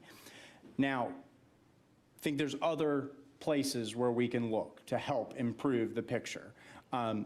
Additional annual one-time funding sources or annual ongoing sources outside of the tax rate can help improve your affordability. And when I say that, things like the ARP funding, right? Those are grant dollars coming in that if you're able to identify qualifying capital projects, that eliminates the need to issue some debt, helps with your capital funding capacity. Park impact fees, those are annual dollars that come in tied to specific developments. Those can help offset some of the affordability associated with the capital plan. Other grants that are out there, y'all are going for the LAP grant to help fund roads. Those type of things can help improve the affordability of a capital plan. And Mr. Mayor, like you said, as growth comes, taking some of that growth to perhaps help fund the CIP. All of these places can help improve the affordability. All of that said, need to keep in mind that there is the operating budget component as well. And with new capital comes new operations on top of your current level of services that you have to maintain with inflation. Yeah, in the private sector, new capital comes with new revenue. it's harder to do that in the public sector, is that right? I mean, Yeah. I would think some parks may could generate revenue or something. Perhaps, yeah. But I got to tell you, it may feel like a challenge, but it's not unique to y'all. This is all part of being a growing community. We see it a lot. We work with a lot of towns around Raleigh and Charlotte, and as the growth comes, first comes residential and then comes commercial, and it's all part of the process. You invest on the front end in your infrastructure to help support the growth of the town. So we see this pretty regularly. Can you repeat? You said first comes what? A lot of times rooftops, residential comes first. Your population starts to increase, and those are typically the type of things that require new infrastructure, as folks move into town, they want parks and traffic becomes an issue, so you have street-related projects. But then as you get more people, then commercial and industrial projects often follow. And those are perhaps projects that don't require as much services from a town.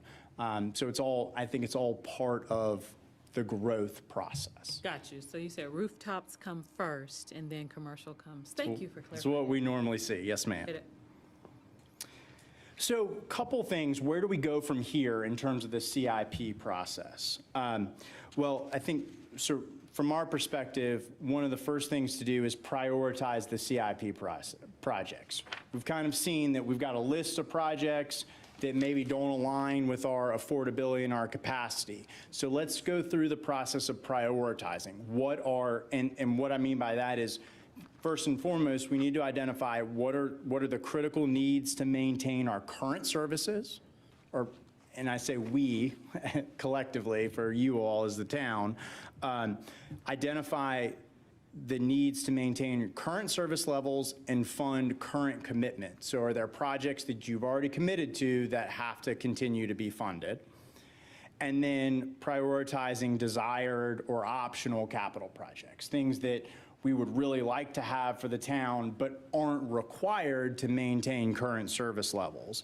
And I think you all have done a really good job in the past of adopting and this strategic plan. And I think that's a good place to use as a guide towards prioritizing the capital projects. I think the other piece that we'll be looking for guidance on and helping develop this CIP from you all is perspective on your willingness and ability to dedicate new revenues towards funding capital. So new tax rate towards capital, other revenue sources within the budget that could be freed up if you would be willing to dedicate those towards capital. I think those are the two type of pieces that we'll need and staff will need guidance on from you all to help push this process forward, prioritizing projects and levels of new revenue that could be generated. Working with staff, we can certainly help to identify other potential funding sources within the current budget or other potential ideas to help revise and refine that debt affordability. And help develop that debt affordability plan to support the CIP. And then ultimately, what we'd like to see come back before you all based upon that guidance is a or multiple scenarios of a potential CIP that funds prioritized projects as much as possible through an identified funding plan for you all to review and consider and comment on. So I've been talking for a long time. And that's Kelly, please jump in. No, that's a great, I think we do need to move kind of to conclusion, but it's the great primer. Since I've been here, we've been kind of adding, but we've been talking about how do we do it. And so this is now moving to how and what. And so I think we have a good general understanding of the what. Now we need to spend some time on the prioritization and the how. And it leads to, the conversation you have potentially about the farm coming up here soon. It leads to your other prioritized projects that you have committed to already. And so what we intend to do as staff is to take this effort and come back pretty quickly with you kind of tearing it out, what we think are commitments versus maybe next level versus the wish list or something. It won't necessarily fall in line with the Farmville project because we got to make some decisions on that, and that's coming your way in August to talk further about that. So we'll probably be bringing Mitch back here as we develop policies, as we develop and work on the CIP here. We've talked about trying to do this effort over the next 4 months. So even by the beginning of the new year, you might have a generally good idea what your CIP is going to look like for next year, if we are successful, or minimally into your conversations, your strategic plan, because this is the year after elections that you want to go back and kind of start looking at your strategic plan pieces. So we really wanted to lay the groundwork. We've talked about this. We want to spend some time tonight. There's a lot of information here. Amy's here. We can take questions as you dissect it. I think there's a lot here that we can use in the future. So I hope you found it helpful to gain a better perspective of things. And thank you. Thank you Appreciate your all. time. Appreciate you having me.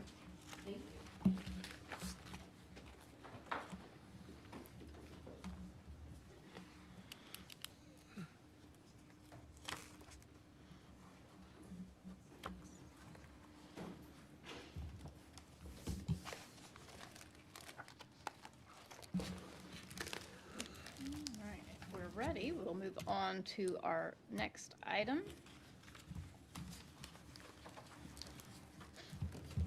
Thanks.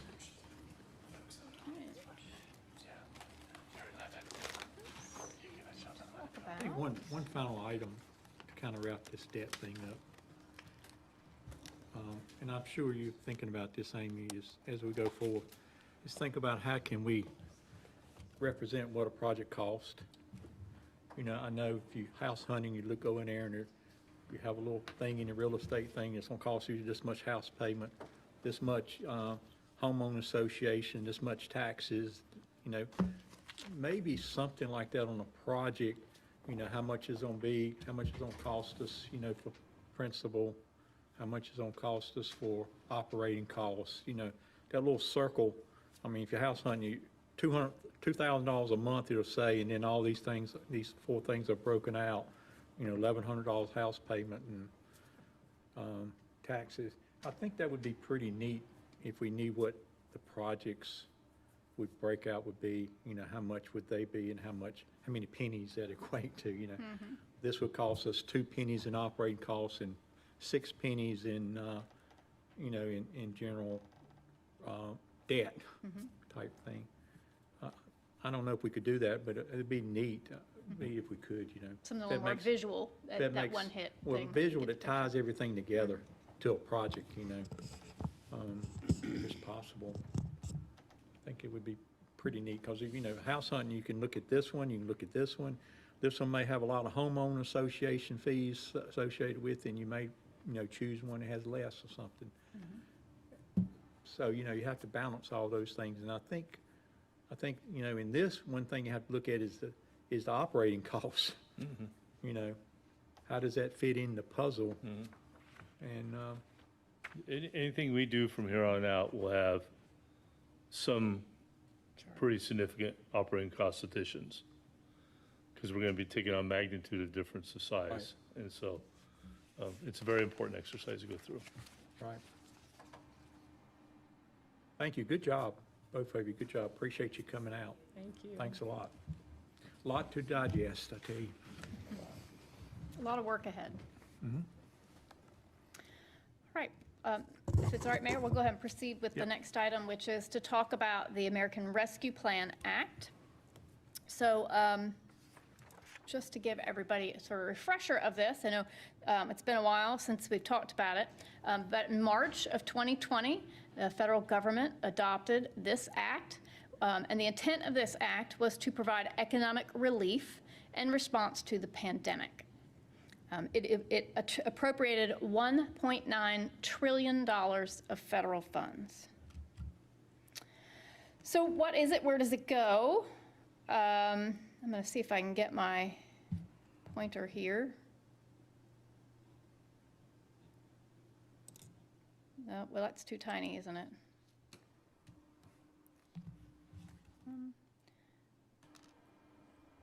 How about that one? Can you see that one okay?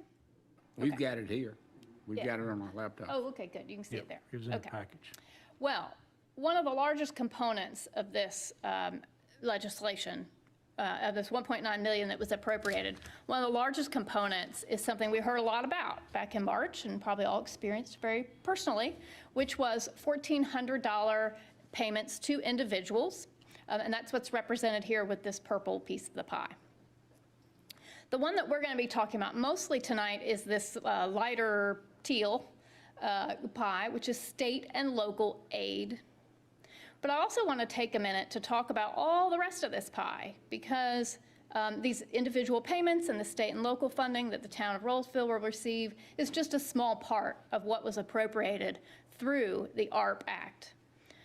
It included several different programs over here. Many of them relate to small business and economic revitalization. They relate to assistance for unemployment, related to appropriations to reopen schools, and modifications that need to be done in the educational field. And then, of course, there's also funds in there for COVID response, emergency management, and preparing for future pandemics. So I think the key thing to keep in mind, and the key takeaway here, is that there was a lot of funds appropriated. There's a lot of new programs that are out there for things to help economic recovery occur. So small business support and things like that. There's a lot of programs that are new at both at federal, state, and other regional levels. Okay, now I can't progress to the next. There we go. So let's filter a little bit more, and let's talk about just that lighter teal piece of the pie. That's that state and local funding. Everyone that we talk to uses the same term to describe this: unprecedented. Never before in anyone's living experience has there been federal aid on this level to state and local governments. There was no application, and there's no competition for the funds. It's a certain amount is going for all of these entities. It's unprecedented, never happened before, where it's available to the recipients. Like the pandemic. Just like the Oh, pandemic. I think, yeah, appropriate. Yes. So there's some direct allocations to the states. There's direct allocations to counties. And then there's direct allocations to municipalities. Now, they divide the municipalities into two groups. There's metropolitan cities. They're typically 50,000 and over of population. And then there's cities of under 50,000 population. You'll hear them called non-entitlement units, or NEUs. If you ever hear that term, that's what it's talking about, cities under 50,000. So you can see on the right-hand side what the funds are for these different categories just for the state of North Carolina. The state itself, $5.4 billion. Now, the governor has put together a proposal about how to spend that $5.4 billion, and it has been, I believe, presented to the General Assembly. So nothing's been decided yet. Ultimately, it will be up to what all those parties agree and how to appropriate those funds. And one of the calls with the governors, his perspective is that he intends, he has put forth a proposal to use these funds from the state level to help localities leverage their funds, right? So his hope was that a locality could use their ARP funding and then somehow apply it to kind of leverage and get a piece of the state matching funds as well. So, but again, it's a proposal. It all depends on how things go as they go through the budget negotiations. Any of the county funds roll down to Rolesville? Do Rolesville get any from the county? All of these are direct to that unit of government. So that's why the counties have their own pot of funding. But I thought the that goes counties directly to them. gave the towns some funding. In the original funding in 2020, the CARES Act funding, that went through the county. We didn't At least get for any Wake of that, County. did we? We did. We did? We had, it was for purchasing some PPE for some of the enhancements we did in here to allow Zoom meetings. We were reimbursed 75% for those costs. So how much did we get? Have to go back and look. I want to say it was somewhere between 10 and 20,000. I was thinking 11. Yeah. All right, so this allocation, it does come directly to us. A couple of things to note, these are federal funds, so they do come with some requirements from the federal government, and particularly in terms of documentation, how you spend those funds, and reporting. There are annual reporting requirements back so that they can ensure how the money's being used. Amy, let me clarify the chart, because I'm a little confused. So the state of North Carolina got $5.44 billion? Correct. Yes. And then, so Rolesville's getting $705 billion? All of the North Carolina cities under 50,000 combined. We can have a different Combined. Boy, that would be great, wouldn't it? Yeah, that's why I was looking at, you said 5.4 billion. I was like, oh, okay. Yeah, So all we're of getting 700 all of the smaller cities combined are 705 million. Combined, okay, Yes. yeah. that's- So Rolesville's portion, it's on the other slide, but Rolesville's portion is just about 2.7 million. Okay. I was like, whoo-hoo. And then, of course, again, one of the other risks, it is federal funding, and if you were to spend it on something that was not permitted under the federal regulation, there's always some risk that comes back with that they might ask for some sort of reimbursement. Okay, so let's funnel it down a little bit more. We talked about the whole act, we talked about the state and local, let's narrow it down to the town of Rolesville. So as I said, $2.7 million is Rolesville's allocation. It is released in 2 tranches. First one was just last Monday. We received half of it last Monday, and we will receive the second half of it in July of 2022. These funds have to be committed, right? The use of the funds have to be committed by the end of 2024, but they don't have to be fully spent out until the end of 2026. So we've got about over 5 years to spend these funds. And so the guidance that we're getting from all of our partners, the League of Municipalities, the School of Government, the Triangle J Council of Government, the NC Pro Office, the Office of State Budget and Management, the Department of State Treasurer, all of these partners, there's a lot of calls, there's a lot of people sharing information. The advice we're getting consistently from all of them is to be patient. Don't be in a rush to spend the funds. We have a long time to spend them. And the key piece here is the rules for spending them are set by the U.S. Department of Treasury. And those final rules aren't supposed to come out for at least another 2 months. Okay, so the preliminary rule is out, and that's what we're going to talk about on the next slide. We have some idea of where they're going, but we won't know for sure for a few more months. So be aware. We're continuing to go attend seminars and pay attention to what's out there, but their advice is to be patient. Always chaos. What does committed, how do you show committed? Meaning you have a contract in place with someone, say it's a construction, we have a contract to build such and They such. want an actual contract. Okay. Yeah. Gotcha. Yep. All right, so like I mentioned, the final rules are not in place, but we do have some preliminary ones. And so this was from the League of Municipalities, who got it out of the quick reference guide from the Treasury. So we'll run through these and just in general to talk about what the different permitted uses are at this point. So one of the ones they talk about is supporting public health. So these are typically health service related expenditures. You can see where counties might have a lot of eligible things to spend this on, maybe a little less so on municipalities like us. We don't have a lot of public health services. But it's for health service and the response to the disaster itself. Another one is addressing the negative economic impacts from the pandemic. Where the Treasury guidance is leading right now is they particularly emphasize specific low-income areas based on census tract. That's where their preference is for this spending. Another one is to replace public sector revenue loss. So where government entities have received less revenue than they would have expected, there's a very detailed calculation, have not done it yet, but there's a very detailed calculation on how to calculate this out and figure out what your revenue loss is. And actually, it's your revenue loss over the next 3 years, I believe it is. So we wouldn't know what this final number is for 3 years.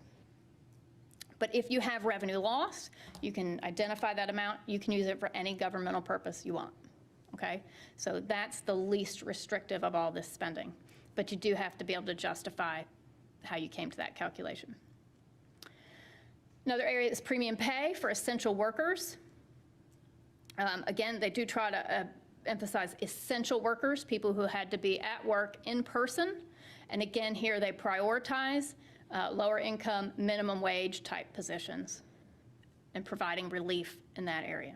So this wouldn't apply to first responders who were going into COVID situations? I think that's one that we're looking at, potentially, as a possible use for that.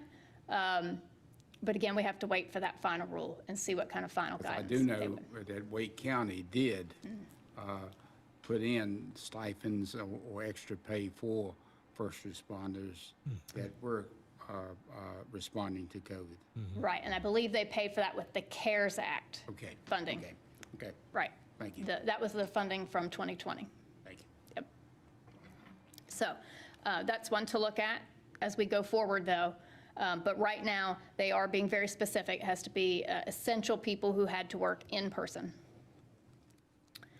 And then the last two categories, I'm going to actually combine that they have on this sheet. It's basically infrastructure improvements. And they identify 4 categories of infrastructure. There's water and sewer, stormwater, cybersecurity, and broadband.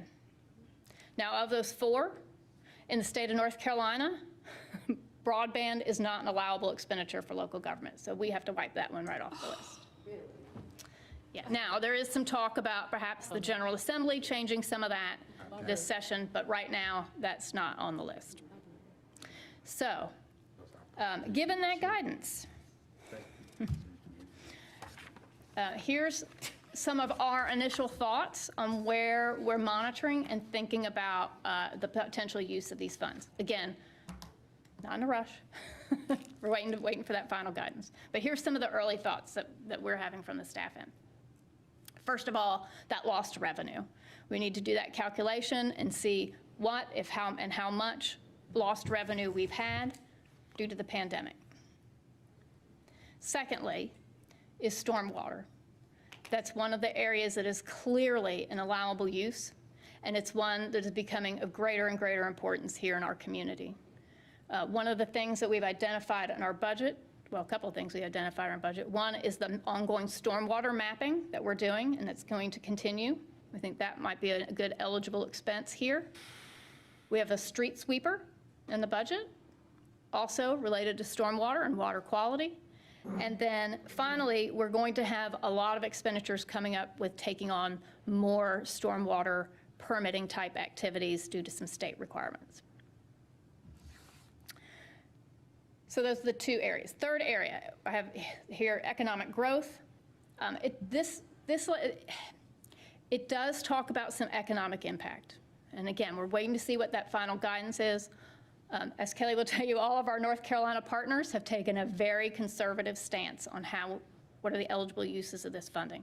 Other states, you're seeing people take a more broad interpretation. So we're waiting to see what the final guidance is. But some of the things we were hoping, if we find a way to use this for economic improvement activities, was to think about whether we might be able to use some of these funds for our cobblestone EDA commitments, for example, the community center, whether there's some opportunity to use this for other economic activities such as encouraging industrial site development and the small area plan that we have planned for this year, whether that might be an eligible opportunity. So we're looking at what economic development activities we could fund with this. And then finally, this is becoming a very regional project and conversations.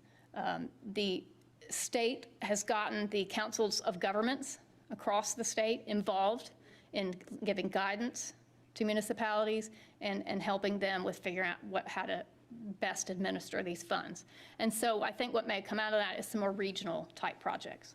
Particularly, you see with water and sewer being a big part of the infrastructure, there are a lot of regional water and sewer systems, and there could be some regional projects that come out of this, whether it's water and sewer or other topics as well. So those are our initial thoughts on where we might be thinking about able to spend this money. So what's next? Before you go to what's next, I have a question. Sure. Can you go back to the broadband infrastructure? Because you said it and then you said we're not allowed. Can you tell me a little bit more? Yeah.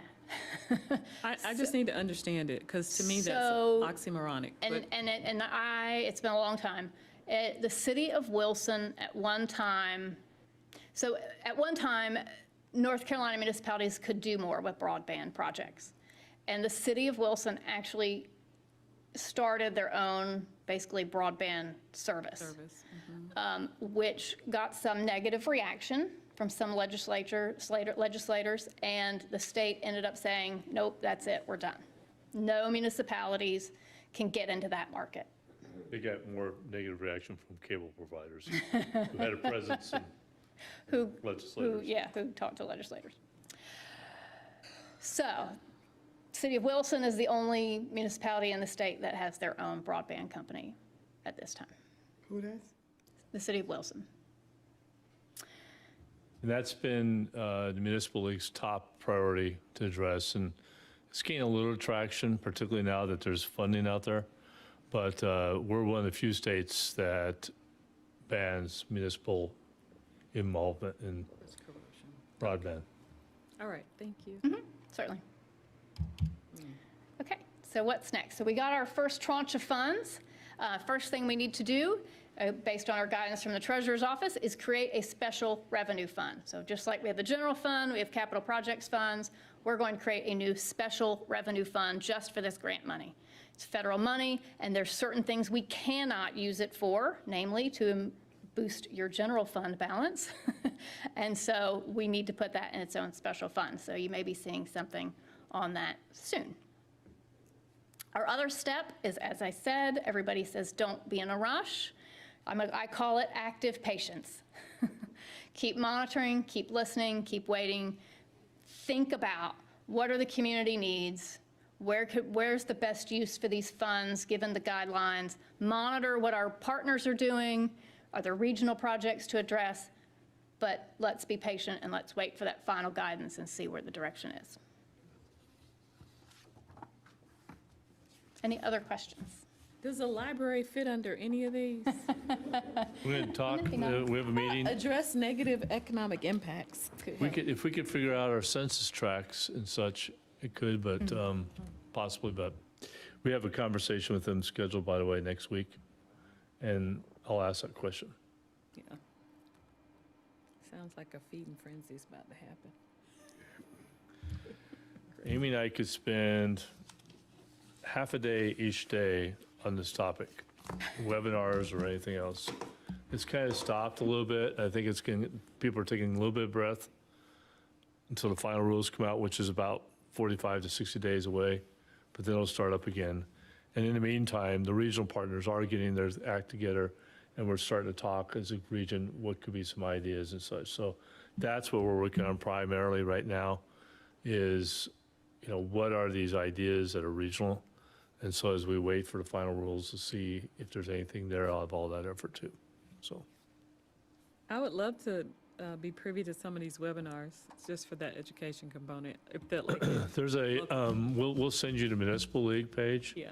That whole page has webinars and access to all the information you will ever want. But, Okay. Yeah, I do have to say, the state of North Carolina, as a municipal staff person, there are so many resources between the league, so many good partners that we have in this state that will help everyone in the state do a good job spending this money to the best benefit of the citizens, I think. So I really appreciate all those resources, and the league has a great page Okay, cool. for that. That's all we have on this one. Yep. So I think we're ready to go into executive session if you are. Thank you, Amy. Appreciate the Amy. the little overview there. Just a minute. And I move that the board recess to close session for the following purposes.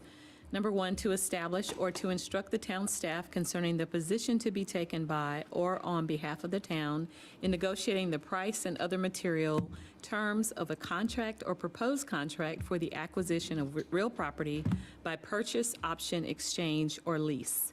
Two, to consider the qualifications, competence, performance, character, fitness, conditions of appointment, and conditions of initial employment of an individual public officer or prospective public officer or employee. Number three, to discuss and take action regarding plans to protect public safety as it relates to potential terrorist activity. And number four, to consult with the town attorney in order to preserve the attorney-client privilege. okay, I have a motion, and is there a second? Second. Jackie seconds. Is there any other discussion? If not, all in favor say aye. Aye. Any opposed? Not hearing any. We are going into executive session, and I'm going to call for a 5-minute recess. So we'll convene after that. Thank you. And we pray we leave before midnight. Yeah.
All right. Mr. Mayor and Board, I move that the town exercises eminent domain authority under NC General Statute, Chapter 48, to acquire a portion of the property owned by Ehab George Khalil, situated at 603 South Main Street, Rolesville, for the public purpose of enhancing and revitalizing Main Street in accordance with the town's plan for the locally administered projects program. Continue. You gonna do all three at the same time? It'd be three motions, they're three Yeah. different actions. right. Second. Go ahead. We're gonna vote on, gotta Vote on, this vote before we go on to one the at a next one. time? Yes, sir. Okay. We got a motion and a second. Is there any other discussion on this first motion? If not, all in favor say aye. Aye. Any opposed? Not hearing any, motion carries unanimously. Okay, now I move that the town exercises eminent domain authority under NC General Statutes, Chapter 48, to acquire portions of 4 parcels owned by Edens Family LLC situated at or near the southwest and southeast corners of the intersection of South Main Street and East Young Street, Rolesville, for the public purpose of enhancing and revitalizing Main Street in accordance with the town's plans for the locally administered projects program. Okay, we got a motion. Is there a second to this motion? Second. Okay, got a motion and a second. Any other discussion? If not, all in favor say aye. Aye. Any opposed? Not hearing any, the motion carries unanimously.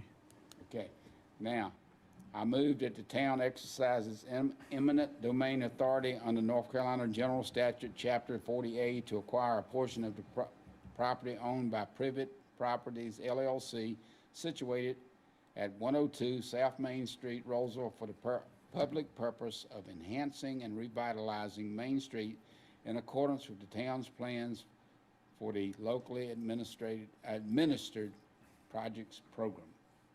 Okay, got a motion. Is there a second? Second. Okay, I got a motion and a second. Is any other discussion? All in favor say aye. Aye. Any opposed? Not hearing any, motion carries unanimously. Okay, board, appreciate it. We're a little bit late hour tonight. We got a lot of business done. I hope you guys took a lot away from the workshops. A lot of this stuff we covered tonight is really future Rolesville, what future Rolesville will become, you know, the projects that we will hopefully be able to finance in the future. All these things I hope will come about. So good hard work tonight. Thank you, staff. Thank you for everybody putting the presentation together. Appreciate it. And with that, I'll take a motion to adjourn. So moved. Is there a second? Second. Any more discussion? Not all in favor, say aye. Aye. Aye. And I adjourn this meeting. Thank you very much. You were trying to pretend, I know, trying to get us that way. You want it back? I was. Motion or the, They're both public records. You had the attorney run his head. motion and the map? Michael can give you the others as well. You need those. Can I get a map? Did you give me a map?